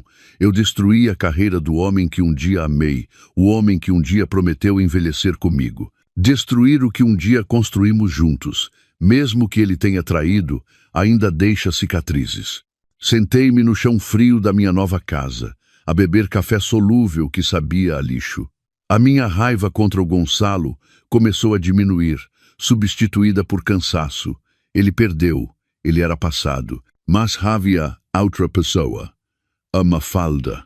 Se a minha raiva contra o Gonçalo foi uma tempestade que explodiu, a minha raiva contra a Mafalda era um veneno de ação lenta, um veneno que corroía por dentro. A traição de um marido dói, mas a traição de uma melhor amiga destrói a tua fé nas pessoas. Lembrei-me de todas as noites em que chorei no ombro dela. Mafalda, acho que o Gonçalo anda estranho ultimamente, disse eu há cerca de 4 meses, enquanto fazíamos máscaras faciais no seu apartamento. Ela acariciava as minhas costas. Estranho, Bia. Deves estar a imaginar coisas. Ele anda tão ocupado, a tentar conseguir a promoção. Não sei, ele fica muitas vezes até tarde no trabalho. E em casa está mais tempo no telemóvel, a sorrir para si mesmo, como se estivesse a esconder alguma coisa. Agora eu sabia que ele não estava apenas no telemóvel. Provavelmente estava a trocar mensagens carinhosas com a Mafalda, que estava sentada ao meu lado. Bia, disse a Mafalda na altura, olhando-me com os seus olhos sinceros que eu agora odiava. Tu és uma esposa demasiado boa, demasiado desconfiada. O Gonçalo adora, te garanto-te a 100%. Não penses em coisas más, senão atrás o azar. Ela acalmava-me. Ela convencia-me de que eu estava a enlouquecer, enquanto ela era a causa da minha loucura. Ela via o meu sofrimento, ouvia as minhas queixas sobre o seu amante. E ela sabia exatamente o que se passava, porque ela era o que se passava. Não era apenas uma amante, era uma predadora disfarçada de amiga. E lembrei-me de algo, o negócio dela. Mafalda Eventos. Este negócio era tudo para a Mafalda. Ela era uma carreirista, a subir na escala social, construía desesperadamente a sua imagem. Infiltrou-se na confiança das esposas de políticos e empresários, conseguindo clientes através delas. Ela valorizava muito a sua imagem de mulher de negócios, bem-sucedida e independente. Com o dinheiro de quem ela construiu este negócio, com o meu, com o dinheiro das nossas poupanças para o apartamento dos sonhos, adiantamentos de projeto, pagamento total de viatura. Ela não roubou apenas o meu marido, ela construiu o seu palácio sobre as ruínas do meu casamento, usando os tijolos que eu lhe forneci. A raiva fria reacendeu-se. Não a ia deixar escapar impune. O Gonçalo perdeu a carreira. A Mafalda tinha de perder a sua imagem. Eu sabia exatamente onde atacar, o seu círculo de socialites. Lembrei-me de um nome que a Mafalda mencionava frequentemente com reverência, Alexandra Vasconcelos de Almeida. Alexandra era esposa de um magnata e a rainha não oficial dos boatos no seu círculo. O que ela dizia era lei. O seu grupo era o centro da informação. A Mafalda adulava desesperadamente a Alexandra para entrar nesse círculo. E eu sabia que a Alexandra odiava amantes. Uma vez, ela publicou um longo discurso nas histórias do seu Instagram sobre o karma para as mulheres que roubavam maridos, depois de uma das suas amigas se ter divorciado. Era perfeito. Não ia usar um correio eletrônico anônimo, como com o Gonçalo. Isso era demasiado corporativo. Para a Mafalda, eu precisava de uma abordagem mais pessoal, mais dramática. Fui novamente a uma biblioteca pública, a outra. Precisava de rede sem fios gratuita e de uma multidão para não ser rastreada. Criei uma nova conta no Instagram, falsa. Inventei um nome apropriado, não vingativo, mas triste, que evocasse compaixão. Escolhi Beatriz Destroçada. Para a foto de perfil, coloquei a foto de um girassol murcho, a flor que eu sonhava plantar na nossa varanda. Depois, pus mãos à obra.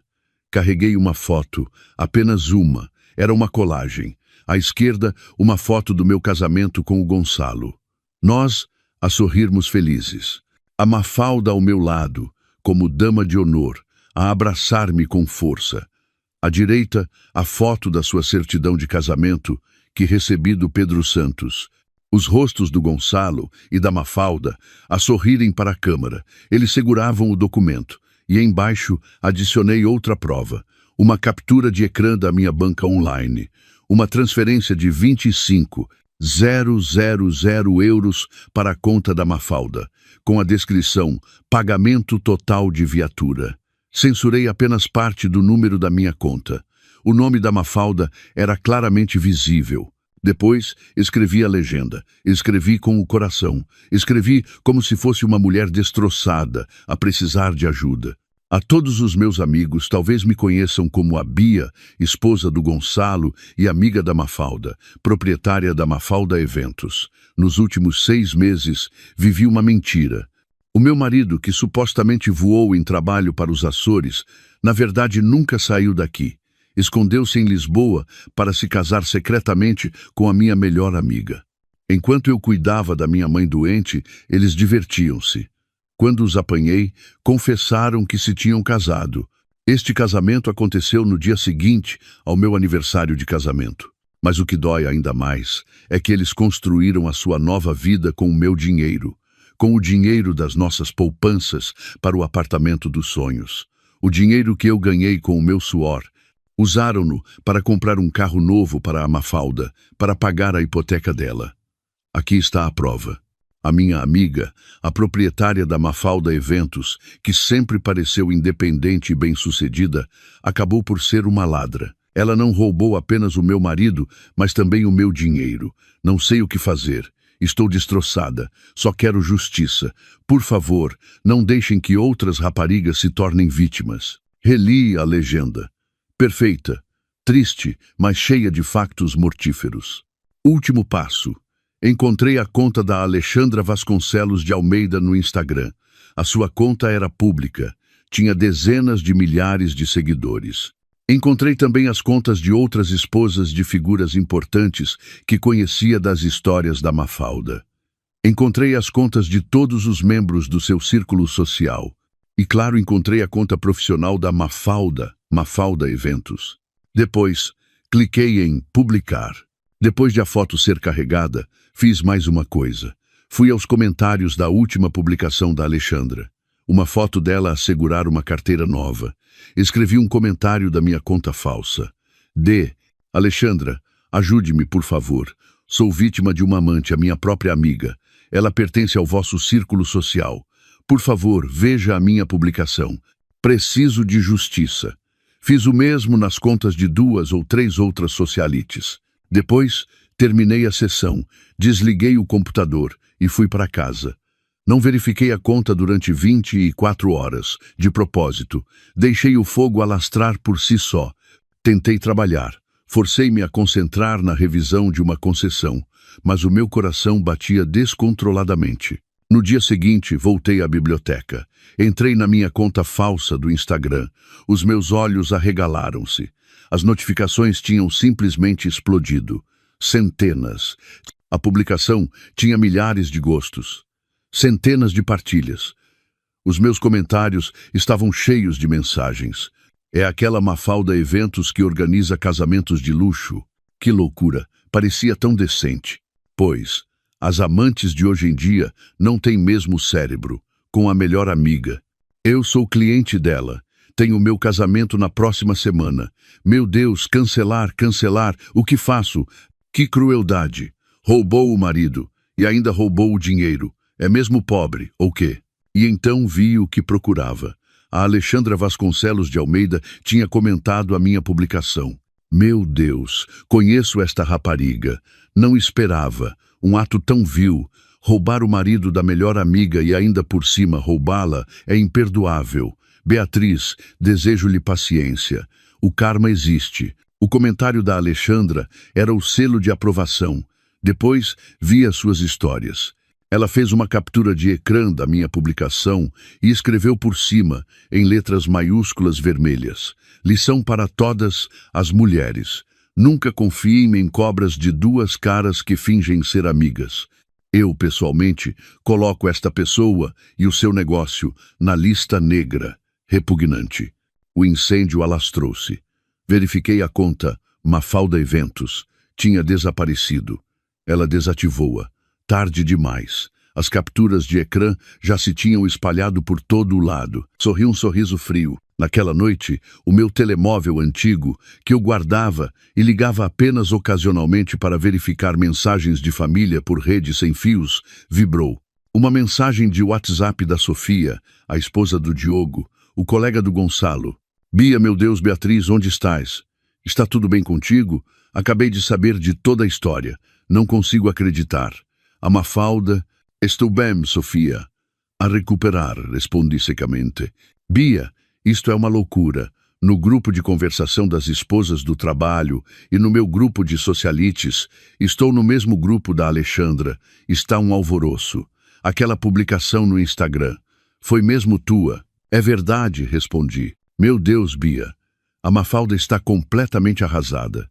Todas as clientes dela do nosso círculo cancelaram os contratos. Estão a exigir a devolução dos adiantamentos. A Alexandra expulsou-a imediatamente de todos os grupos de conversação. Estão a atacar lá em todos os grupos de WhatsApp, a chamar-lhe ladra e amante. O negócio dela acabou, Bia. Acabou. Li a mensagem. O negócio dela acabou.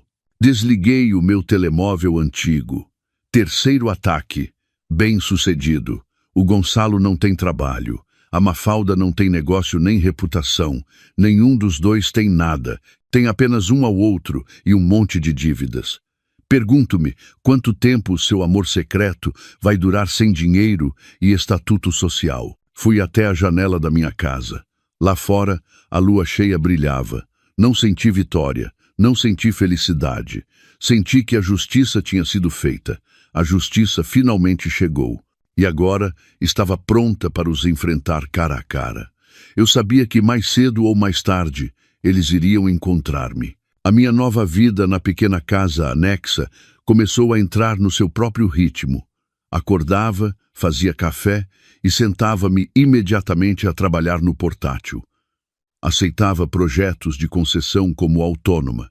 O dinheiro não era muito, mas chegava para a renda e para a massa instantânea. Tinham passado quase 3 semanas desde que eu tinha detonado a bomba na vida da Mafalda. Depois da mensagem da Sofia, não ouvi mais nada. O mundo deles, o mundo do Gonçalo e da Mafalda, parecia tão distante. Eu tinha cortado todos os contactos.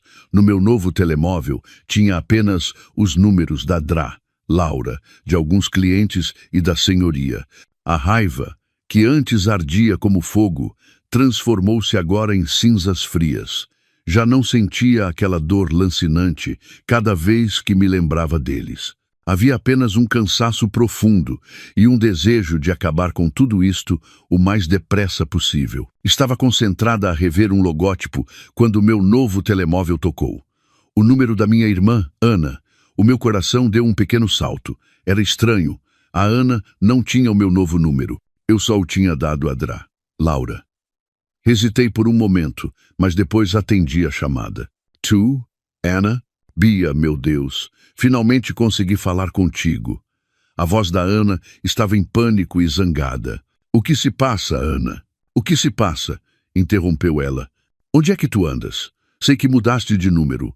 Pediu a tua Drá, Vasconcelos. Disse que era uma emergência familiar. Ela deu-me este número. Fiquei surpreendida. Sim, depois de eu insistir. Bia, tu passaste todos os limites. Fiquei confusa. Que limite, Ana? Tu destruíste a vida do Gonçalo e da Mafalda. Tens noção do que fizeste? O meu sangue gelou nas veias. Como é que ela sabia? Há pouco, o Gonçalo e a Mafalda estiveram aqui, em casa da mãe. Continuou a Ana. A sua voz começou a tremer de emoção. Eles vieram. Meu Deus, Bia. O aspecto deles era horrível. Fiquei em silêncio. O Gonçalo foi despedido, Bia. Despedido. Ele disse que foste tu que espalhaste calúnias no escritório dele. E o negócio da Mafalda faliu. Ela estava a soluçar, a dizer que tu espalhaste boatos nojentos no Instagram. Foste mesmo tu, Bia? Não respondi. Bia, responda. Não são calúnias, Ana, disse eu finalmente. A minha voz era neutra. É a verdade. Eles casaram-se nas minhas costas, roubaram o meu dinheiro. Mas Bia, eles admitiram o erro, pediram desculpa, não precisavas de ser tão cruel. Eles pareciam tão miseráveis. Bia, a Mafalda, ela está grávida. O meu coração pareceu parar. Grávida. A Mafalda estava grávida. Um filho do Gonçalo. Grávida. Sussurrei. Sim, grávida. Já de 3 meses. A voz da Ana suavizou. Ela chorou tanto, disse que só queria pedir-te desculpa em paz. Queria que retirasses a queixa. Eles não têm dinheiro nenhum. Foram despejados do apartamento da Mafalda porque não conseguiam pagar. É triste, Bia. Há uma criança inocente no meio disto. 3 meses. Contei para trás. Então, quando os apanhei naquela casa, ela já estava grávida. Quando estava na escada com aquele penhoar, já carregava o filho do meu marido. Uma náusea mais forte do que a daquela noite subiu-me à garganta. O que é que eles te pediram, Ana? Perguntei. A minha voz era quase inaudível. Ouviu-se um suspiro pesado da Ana. Eles pediram a tua morada. Só querem conversar. Bia, resolvam isto em paz. Tenho pena deles. Deste-lhes, interrompi. A minha voz subiu de tom. Deste-lhes a morada desta casa?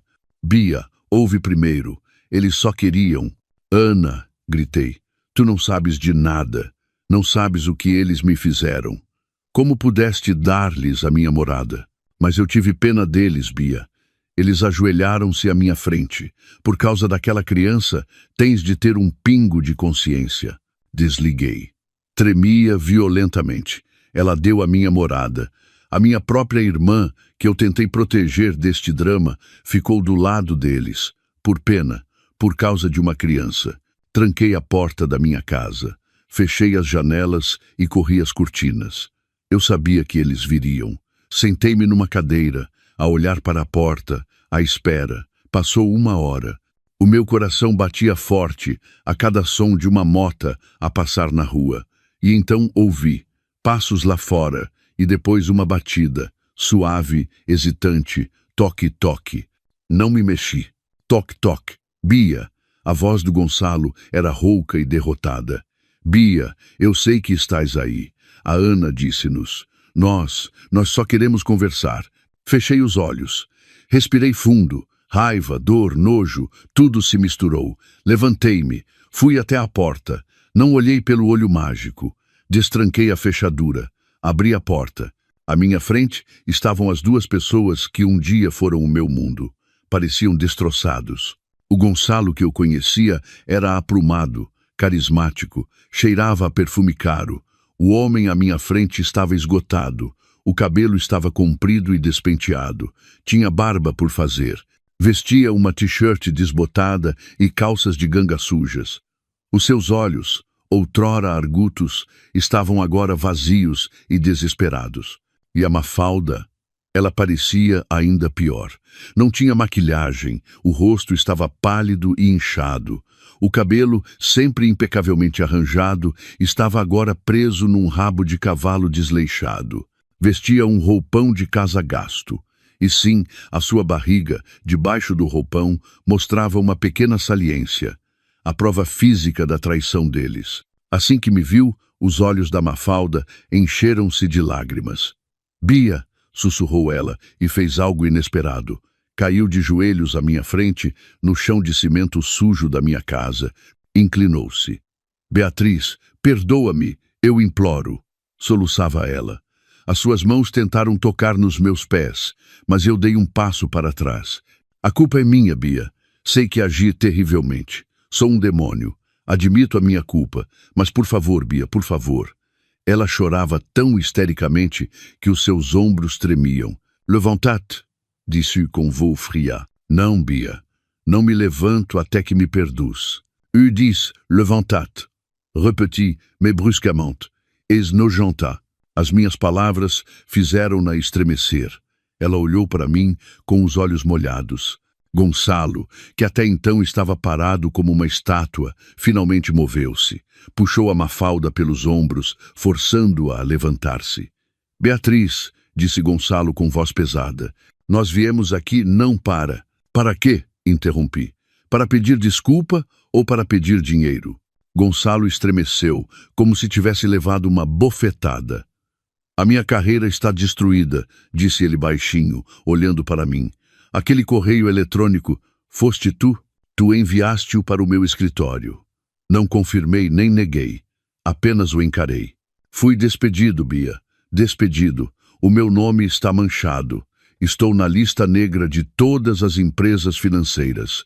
A minha vida acabou. E o meu negócio faliu. acrescentou a Mafalda, a soluçar e a esconder-se atrás das costas do Gonçalo. Todos os clientes cancelaram os contratos. Todos me odeiam. Já não tenho mais nada. Ótimo, disse eu. Aquela única palavra chocou-os. Eles esperavam que eu me comovesse. Esperavam que eu tivesse pena deles. Bia, por favor. Gonçalo deu um passo em frente. Está bem, a culpa é minha. Eu mereci. Eu admito. Mas a Mafalda, ela está grávida, disse ele. A sua voz suavizou, tentando despertar a minha compaixão. Ela está à espera de um filho meu. Eu sei, disse eu. A Ana já me disse. Gonçalo olhou com alguma esperança. Então, por favor, Bia, por esta criança inocente. Tem pena desta criança, Bia. Ela não tem culpa de nada, interveio a Mafalda a acariciar a barriga. Nós não temos nenhuma almofada de segurança. Não temos dinheiro para ir ao médico. Nós precisamos daquele dinheiro que tu tiraste. Ah, era isso. Eles vieram aqui. Não para pedir desculpa. Vieram pelos 10.000 euros. Por favor, Beatriz, implorou Gonçalo. Retira a ação de partilha de bens. Deixa-nos ficar com o dinheiro restante. Só precisamos disso para começar uma nova vida para esta criança. Fiquei a olhar para os dois. Olhei para o Gonçalo, o homem que mentiu sobre uma viagem de negócios. Olhei para a Mafalda, a mulher que me pediu para ser paciente enquanto dormia com o meu marido. Olhei para sua barriga, onde estava uma criança concebida sobre as minhas lágrimas. Eles pediam-me para ter pena daquela criança. Onde estava a pena deles quando planearam tudo isto? Onde estava a consciência deles quando gastaram os meus 40.000 euros? Esta criança, disse eu finalmente. A minha voz era calma, mas mortífera. Vocês conceberam esta criança enquanto ambos me apunhalavam conscientemente pelas costas. Por isso, não usem esta criança como escudo. Os rostos deles empalideceram. O nosso passado, tentou novamente o Gonçalo. A sua voz era desesperada. Tu um dia amaste-me, Bia, por todas as nossas boas memórias. As nossas boas memórias? Ri-me, um riso frio e vazio. Tu queimaste as nossas boas memórias até as cinzas no dia 15 de maio, quando te casaste com ela, no dia seguinte ao nosso aniversário. Gonçalo calou-se. Não tinha nada a dizer. A culpa é minha, Bia. A culpa é minha, gritou a Mafalda de repente, histericamente. Atirou-se para a frente, tentando novamente abraçar os meus joelhos. Eu faço o que for preciso. Vou pagar a dívida, prometo, mas por favor, tem pena desta criança. Afastei-me. Não me toques. As minhas emoções finalmente explodiram. Vocês vêm aqui, a minha casa apertada, depois de me roubarem mais de 40.000 euros, depois de me mentirem durante meses, depois de o meu marido ser despedido por causa da sua própria mentira e a minha amiga ir à falência por causa dos seus próprios atos. Vocês vêm aqui a trazer uma criança concebida em adultério e pedem-me para ter pena? Gritei-lhes na cara. Onde estava a tua pena quando eu chorava no teu ombro, Mafalda? Onde estava a tua consciência, Gonçalo, quando me disseste amo-te antes da tua viagem de negócios? Ambos tremiam. Nunca me tinham visto tão zangada. Vocês não têm nada, disse eu. Ótimo. Bem-vindos ao meu mundo de há 3 semanas. A diferença é que eu fui destroçada pelos vossos atos, e vocês foram destroçados pelos vossos próprios. Bia, por favor, sussurrou Gonçalo. Parecia um velho que tinha perdido uma guerra. Olhei para os dois, um homem desempregado e uma mulher grávida e falida. Ouçam com atenção, disse eu. A ação de divórcio mantém-se. A ação de partilha de bens mantém-se. Vou exigir cada euro que me roubaram. Aqueles 10.000 nem sequer cobrem as minhas perdas. Vou ficar com aquele apartamento, vou vendê-lo e ficar com a minha parte. Mas onde vamos viver? Soluçava a Mafalda. Isso, disse eu, recuando para a porta da minha casa, já não é problema meu. Olhei nos olhos do Gonçalo, os olhos que um dia adorei. Aproveitem o vosso casamento secreto. Bam! Bati com a porta na cara deles. Tranquei a fechadura, fechei o ferrolho. Do outro lado da porta, ouvia os soluços histéricos da Mafalda. Não, não pode ser. Bia, abre a porta. Bia, Bia! E depois a voz do Gonçalo a gritar em desespero. Beatriz, vais arrepender-te. És um demônio, Beatriz. Encostei-me à porta. Ouvi-os a bater na minha porta durante alguns minutos. Depois, os sons foram se afastando gradualmente. O choro da Mafalda tornou-se mais baixo, misturando-se com a voz do Gonçalo a repreender, lá. E depois, silêncio. Eles foram-se embora. Fiquei ali. Não chorei. Já não tremia. Senti-me leve. O último fardo caiu dos meus ombros. Enfrentei os meus demônios cara a cara e venci. Fui à cozinha e preparei uma chávena de chá quente. Pela primeira vez em muitas semanas, senti paz. A sala do tribunal era fria, não por causa do ar condicionado, mas por um frio que se entranhava nos ossos. As paredes eram de um creme baço, e o cheiro à madeira envelhecida misturava-se com um vago odor a desinfetante. Sentei-me direita na cadeira de madeira dura, ao lado da Drá, Laura Vasconcelos. A minha advogada parecia calma como uma estátua de gelo. Dispunha metodicamente os documentos sobre a mesa. Cada movimento era calculado. Usava um blazer cinzento escuro austero, o cabelo impecavelmente preso num coque. Era o meu escudo e a minha espada. Do outro lado, sentavam-se eles, Gonçalo e Mafalda. Se o aspecto deles à porta da minha casa há 3 semanas era patético, hoje era uma tragédia.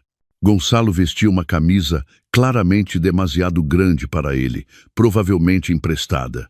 O rosto estava cinzento, com olheiras escuras.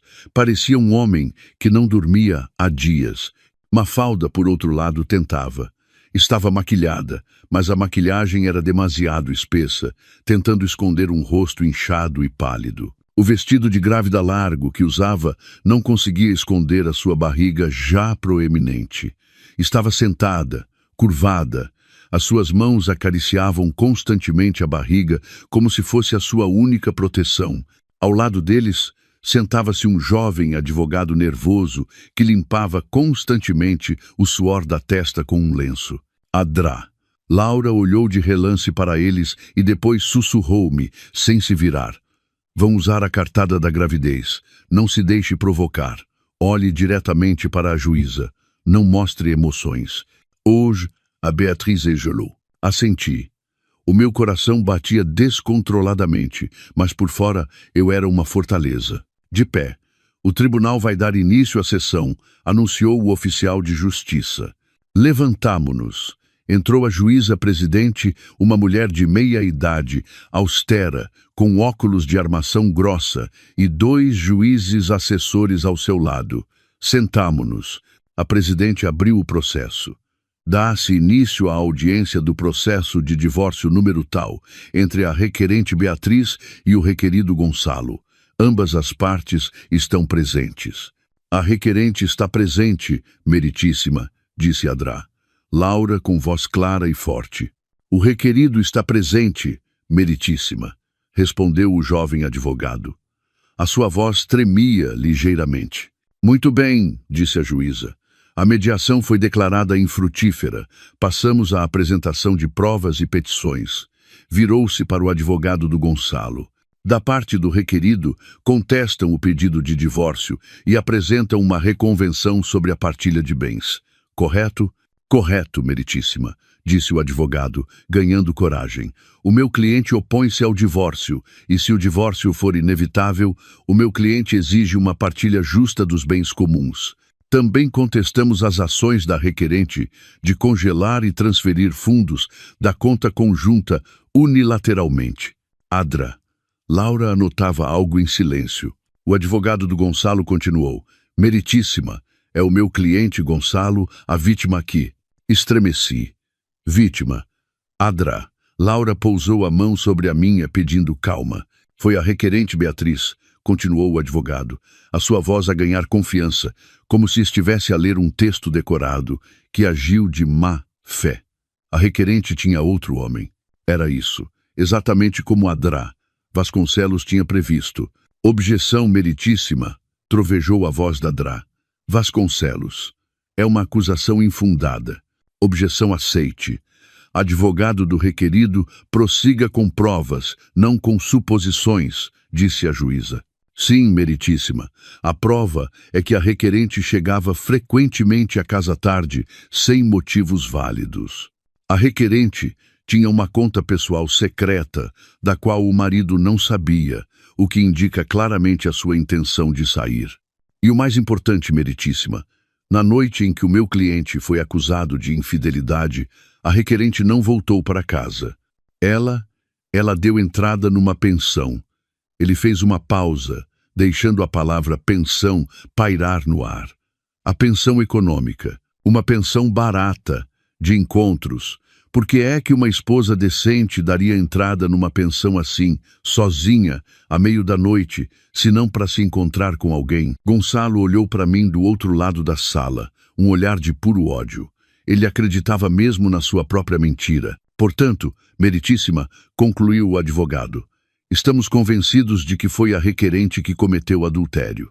Ela inventou uma história sobre o meu cliente para encobrir os seus atos e depois roubou todo o dinheiro da conta conjunta para fugir com o seu amante. Um murmúrio percorreu a sala. A juíza olhou para mim. Respondi-lhe com um olhar direto e sem piscar. Eu era gelo. A parte da requerente tem uma resposta? Perguntou a juíza. Adrá. Laura levantou-se. Caminhou lentamente até ao centro. Obrigada, meritíssima, disse ela com uma voz calma e mortífera. Uma história muito criativa, mas infelizmente estamos aqui para falar de factos, não de ficção. Ela levantou a primeira pasta. Meritíssima, a parte do requerido acusa a minha cliente de ter uma conta secreta como prova de infidelidade. Apresentamos a prova DUM. É o extrato da conta de ordenado da minha cliente, aberta muito antes do seu casamento. Uma mulher trabalhadora ter a sua própria conta de ordenado, desde quando é que isso é prova de infidelidade? Ela pousou o documento na mesa do oficial de justiça. Em segundo lugar, a parte do requerido acusa a minha cliente de ter dado entrada na pensão econômica para se encontrar com um amante, uma acusação bastante vil. Adrá. Laura virou-se para mim. Meritíssima, chamo a requerente Beatriz para depor. O meu coração quase saltou do peito. Fui até a bancada das testemunhas. Jurei sobre a Constituição. Beatriz, disse Adrá Vasconcelos. Pode, por favor, contar a verdade sobre o que aconteceu na noite de 17 de outubro? Respirei fundo. Contei tudo. A mãe doente, o regresso à noite, o carro avariado na autoestrada, a chuva torrencial, como fui à casa da minha amiga Mafalda para pedir ajuda. E depois contei o que vi. Eu bati a porta, disse eu. A minha voz tremeu ligeiramente, mas controlei-me. Quem abriu a porta foi o meu marido, Gonçalo. O silêncio voltou a instalar-se na sala. Como é que ele estava vestido? Não tinha camisa, apenas calças de pijama. As calças que eu lhe comprei. E o que mais viu? Olhei diretamente para a juíza. Vi a minha amiga Mafalda de pé na escada, atrás do meu marido. Ela vestia apenas um penhoar. Mafalda, no seu lugar, soluçou alto. Mentira, é mentira. Silêncio, gritou a juíza. Testemunha, continue. O meu marido disse então. Ele disse, casamo-nos, secretamente pela igreja há 6 meses. O que sentiu nesse momento, Beatriz? Senti-me destroçada. Tinha frio. Estava em choque. Corri. Não sabia para onde ir. Não podia voltar para casa. Não podia ir ter com a minha mãe. Corri e encontrei aquela pensão. Só precisava de um lugar seguro para trancar a porta. Eu só queria chorar. Uma lágrima finalmente escorreu pela minha bochecha. Limpei-a rapidamente. Obrigada, Beatriz. Pode sentar-se. Voltei para o meu lugar. As minhas mãos tremiam violentamente. Adrá Vasconcelos voltou ao centro. Portanto, meritíssima, a pensão econômica não foi um lugar para um caso extraconjugal. Foi um refúgio, um lugar onde uma esposa, cujo coração acabara de ser esmagado, se pôde abrigar. E agora, continuou ela, o seu tom a tornar-se mais acutilante, vamos falar da verdadeira mentira. Ela levantou a segunda pasta. Meritíssima, esta é a prova I2. Uma declaração da entidade patronal do requerido. Gonçalo tirou licença para uma viagem de serviço aos Açores de 15 a 22 de outubro. Depois, levantou a terceira pasta. Prova 3. Relatório do CEF e listas de passageiros de todos os voos para os Açores a 15 e 16 de outubro. O nome de Gonçalo não consta em nenhuma. O advogado do Gonçalo levantou-se de um salto. Objeção, meritíssima. O documento é autêntico e foi obtido legalmente, meritíssima, interrompeu Adrá. Vasconcelos. Então, para onde foi o senhor Gonçalo? Perguntou ela à sala. Nós temos a prova. Ela levantou a quarta pasta. Prova 4. Gravação das câmaras de vigilância do átrio de um hotel de 5 estrelas em Lisboa, datada de 15 de outubro, que mostra o senhor Gonçalo a fazer o registro de entrada, sozinho. Este hotel não fica nos Açores. Gonçalo baixou a cabeça. O seu rosto estava pálido. E para onde foi ele a seguir? Foi para a casa da D. Mafalda, a mesma casa onde a minha cliente os encontrou. É calúnia! Gritou a Mafalda, levantando-se de repente. A sua barriga projetou-se para a frente. Nós estávamos realmente casados. Não é pecado. Sente-se, minha senhora, ordenou a juíza. Oh, então admite que estavam casados? Apanhou-a imediatamente Adrá. Vasconcelos. Que coincidência! Ela levantou a quinta pasta.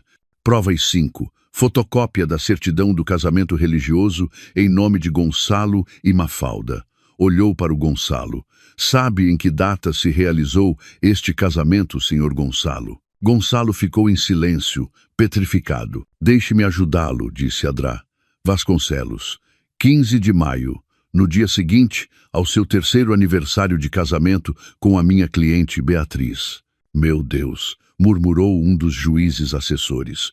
A juíza presidente olhou friamente para o Gonçalo. Requerido, isso é verdade? Gonçalo não conseguiu falar. E agora? Disse Adrá. Vasconcelos, a sua voz soando como o bater de um martelo. Vamos falar do dinheiro. Ela levantou a última e mais grossa pilha de documentos. A parte do requerido acusa a minha cliente de roubar 10.000 euros. Na verdade, a minha cliente estava a salvar o que restava dos bens comuns. Por quê? Aqui está a prova, meritíssima. Iseis, extrato da conta conjunta dos últimos 6 meses, mostrando levantamentos e transferências no valor de 40.000 euros pelo requerido. Para onde foi esse dinheiro? Aqui estão as transferências de milhares de euros para a conta em nome da D. Mafalda. Descrição do pagamento. Adiantamento de projeto. Pagamento total de viatura. Pagamento a fornecedores. Adrá. Vasconcelos virou-se para a Mafalda. A D. Mafalda tem uma agência de eventos, não é? Um negócio que foi financiado com as poupanças da minha cliente para o apartamento dos sonhos. Mafalda soluçava histericamente. O seu advogado tentava acalmá-la. Portanto, meritíssima, concluiu Adrá. Vasconcelos. Temos aqui uma infidelidade planeada, um casamento oculto, fraude com uma viagem de negócios e desvio de fundos comuns no valor de mais de 40.000 euros. A reconvenção deles é lixo. Uma tentativa desesperada de caluniar a vítima. Exigimos, primeiro, que o casamento seja dissolvido hoje mesmo. Segundo, que o direito sobre o bem comum, nomeadamente o apartamento, seja integralmente atribuído à minha cliente como compensação pelos mais de 40.000 euros roubados pelo requerido. Terceiro, que o requerido e a sua amante Mafalda sejam considerados culpados de atos ilícitos. Um silêncio sepulcral instalou-se na sala. O advogado do Gonçalo sentou-se, derrotado. Não tinha nada a dizer. Gonçalo olhou para mim. Os seus olhos imploravam. Bia, não faças isso pelo meu filho, sussurrou ele, tão baixo que se ouviu no silêncio. A juíza bateu com o martelo. O tribunal retira-se para deliberar. Eles saíram para uma sala interior. Pareceu uma eternidade. 10 minutos depois, voltaram. Levantámo-nos, depois sentámo-nos. A juíza aclarou a garganta. Leu uma longa decisão. Tendo considerado todas as provas, ouvidos os depoimentos, o tribunal decreta: 1.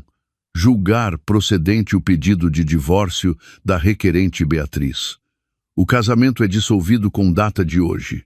2. Considerar o requerido Gonçalo culpado de violação do dever de fidelidade e de má administração do patrimônio comum. 3. Julgar improcedentes todos os pedidos reconvencionais do requerido por falta de provas. 4. Determinar que o montante de 40.000 euros, transferido pelo requerido para Mafalda, constitui uma dívida pessoal do requerido para com a requerente. 5. Determinar que o bem comum, nomeadamente o apartamento cito em morada, seja penhorado e vendido em asta pública. O produto da venda, após dedução da dívida do requerido, será dividido ao meio, o que, na prática, significa que a totalidade do valor da venda do apartamento reverte para a requerente para a liquidação da dívida do requerido. 6. Determinar que os 10.000 euros restantes, salvaguardados pela requerente, são propriedade legítima da requerente. O martelo bateu 3 vezes. Toque, toque, toque. Acabou. Eu venci. Venci incondicionalmente. Não! Um grito agudo veio da Mafalda. Levantou-se cambaleante. Não! Onde vamos viver? O que vai ser do bebê? Isto não é justo! Não é justo! Gonçalo puxou-a para se sentar. Chega, Mafalda. Chega. Perdemos. Beatriz, gritou-me a Mafalda. Os seus olhos estavam selvagens. És um demônio. Destruíste a vida do meu filho. Seguranças. Retirem-nos, ordenou a juíza. 2 oficiais de justiça aproximaram-se do Gonçalo e da Mafalda. Levantei-me. Adrá. Laura arrumava os seus documentos. Parabéns, de Beatriz, disse ela com um leve sorriso. Está livre. Assenti. Não conseguia falar. Saímos da sala do tribunal. Ao passar pela porta, vi o Gonçalo sentado, cabisbaixo na sua cadeira, com a cabeça entre as mãos.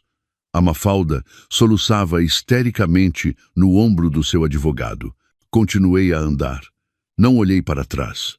O ar do lado de fora do tribunal era diferente, mais quente, mais leve, como se um filtro cinzento que me tapava os olhos todo este tempo tivesse sido removido. Respirei fundo. A minha primeira respiração livre. Adrá. Laura acompanhou-me até ao átrio. Aqui tem, disse ela, entregando-me uma cópia autenticada da decisão. Guarde-a, é a sua declaração de independência. Peguei nela, uma folha de papel, mas parecia mais pesada que ouro. Era a prova de que eu tinha passado pelo inferno e saído viva. Quanto à venda do apartamento, continuou ela, voltando ao tom profissional, a minha equipa tratará do leilão. O processo pode demorar alguns meses. Transferiremos o resultado diretamente para a sua nova conta. Aconselho-a a abrir imediatamente uma conta nova, completamente limpa. Está bem, disse eu. E os 40.000 euros? Adrá. Laura sorriu fracamente. Não espere muito, de Beatriz. Legalmente é uma dívida deles, mas realisticamente estão desempregados e falidos. Nunca conseguirão pagá-la. Mas esta decisão é importante. Se um dia, de repente, tiverem patrimônio, podemos executá-lo. Considere que o dinheiro da venda do apartamento é a sua vitória limpa. Assenti. Eu percebia. O dinheiro foi-se, mas a justiça foi feita. Obrigada, doutora Laura. Por tudo. Salvou-me. Ela apertou-me a mão com firmeza. Minha cara de... Beatriz, você salvou-se a si mesma. É forte. Agora, viva. Via afastar-se. Os seus passos eram firmes. Entrou num táxi e partiu. Fiquei sozinha no átrio. As pessoas passavam. Sentia-me como se tivesse acabado de nascer. Frágil, mas nova. Não fui direta para minha casa. Fui a pé, sem rumo. Só queria sentir os meus pés no chão, como uma mulher livre. Olhei para as montras, para as pessoas a rir nos cafés. A vida continuava. E agora... a minha vida também podia continuar. Os meus passos pararam junto a uma pequena florista. À frente estavam pequenos vasos com girassóis, as flores do meu sonho. Entrei. O que procura, menina? Perguntou o vendedor. Quero um girassol, disse eu. Comprei um pequeno vaso. Apertei-o contra o peito durante todo o caminho para casa. Naquela noite, sentei-me pela última vez no chão da minha pequena casa. Este lugar apertado foi o meu bunker durante a guerra. Agora parecia sufocante. Eu precisava de ar. Pousei o vaso com o girassol sobre a mesa. Peguei na certidão de divórcio. Li-a novamente. Beatriz, divorciada. Não, eu era Beatriz, uma mulher inteira. Não senti uma alegria exuberante. Senti alívio, tão profundo, tão silencioso, como um lago calmo depois de uma grande tempestade. Lembrei-me daquela Beatriz anterior, ingênua, disposta a tudo pelo marido, sonhando com uma casa, com uma vedação branca e um jardim cheio de flores. Aquela Beatriz morreu. Morreu naquela noite chuvosa, à porta da casa da Mafalda. A Beatriz de agora era diferente, mais dura, mais fria, mas também mais forte. Era uma Beatriz que se forjou no fogo da traição. Eu sabia o que fazer. Abri o meu portátil. A primeira coisa que fiz foi escrever um correio eletrônico de despedida. Enviei-o a vários clientes regulares. Expliquei que estava a encerrar a minha atividade autônoma em nome individual. Obrigada pela confiança todos estes anos. Estou a começar um novo capítulo. Vou construir a minha própria empresa de criação e concessão de marcas. Cliquei em enviar, sem dúvidas. Precisava de um novo começo, um novo nome, uma nova identidade. Peguei num caderno. Comecei a escrever. Beatriz Criativa. Zenit Concessão. Esbocei logótipos. Pela primeira vez em muito tempo, o fogo criativo reacendeu-se. Não por obrigação, mas por paixão. Vou usar o dinheiro da venda do apartamento não para comprar o antigo apartamento dos sonhos, mas como capital inicial. Capital para construir o meu novo sonho. Um pequeno estúdio, uma equipa, um nome que eu mesma vou construir. Nunca mais vou depender de ninguém. Segundo passo, habitação. Não podia ficar naquela casa. O lugar guardava demasiadas memórias da guerra. Abri um sítio de imobiliário na internet. Não procurei um apartamento com jardim. Procurei um estúdio. Um pequeno estúdio num andar alto, com janelas grandes que deixassem entrar o sol, com uma pequena varanda, pequena o suficiente para mim sozinha, grande o suficiente para o meu girassol. Encontrei uma opção perfeita, num bairro completamente novo, que não guardava memórias do Gonçalo ou da Mafalda. Escrevi imediatamente ao agente. Gostaria de ver amanhã. Último passo. Peguei no meu novo telemóvel, o meu telemóvel de guerra. Olhei para a lista de contactos. Drá, Laura, a senhoria, alguns clientes. Depois, peguei no meu telemóvel antigo, que guardava numa gaveta. Liguei-o. As notificações choveram. Dezenas de mensagens da Ana. Bia, desculpa. Bia, eu não sabia que ia dar nisto. Bia, eles disseram que foste muito cruel no tribunal. Bia, por favor, responde. Estou preocupada. Respirei fundo. Liguei-lhe do meu novo telemóvel. Tô? A sua voz estava surpreendida. Ana, sou eu. A Bia. Bia, meu Deus. Como estás? Como correu o tribunal? O tribunal acabou, Ana. Eu venci. Estou oficialmente divorciada. Houve silêncio. Oh bem, graças a Deus, se for melhor para ti. Bia, sobre eu ter dado a tua morada. Estou desiludida, Ana, interrompi. A minha voz estava calma, não zangada, apenas cansada. Tiveste mais pena deles do que da tua própria irmã. Tu não sabes o que eles me fizeram. Ana, eu só tive pena da criança. Essa criança não é problema meu, Ana. E a partir de agora, eles também não são problema teu. Eles manipularam-te, da mesma forma que me manipularam a mim. Ouviu-se um choro baixo. Desculpa, Bia. Eu perdoo-te, Ana, disse eu. Mas preciso de tempo. Quero começar uma nova vida. Vou mudar de número. Vou mudar de casa. Quando estiver pronta, contacto-te a ti e a mãe. Até lá, por favor, não me procures. Bia, não faças isso. Eu preciso disto, Ana, para sarar. Gosto muito de ti, mas agora tenho de me escolher a mim. Desliguei antes que ela pudesse responder. Tirei o cartão SIM do meu novo telemóvel. Parti-o ao meio. Parti também o cartão SIM do meu telemóvel antigo. Coloquei ambos os telemóveis num saco de plástico. Saí de casa. Fui até a ponte pedonal mais próxima. Havia lá um grande contentor do lixo. Deitei fora o saco. Deitei fora o Gonçalo. Deitei fora a Mafalda. Deitei fora a antiga Beatriz. Amanhã compraria um novo telemóvel. Um novo número. Voltei para casa. Fiquei à janela, a olhar para o meu vaso com o girassol sobre a mesa. Já não bloqueava os números deles. Não precisava. Eles já não existiam no meu mundo. Apaguei-os da minha vida. Eu estava sozinha, e pela primeira vez na vida, a solidão parecia tão pacífica, tão forte. Espero que esta história desperte o seu interesse por questões sociais. Se o comoveu, deixe um gosto, comente, partilhe e subscreva o meu canal. Vamos juntos espalhar energia positiva e proteger a luz. Obrigado.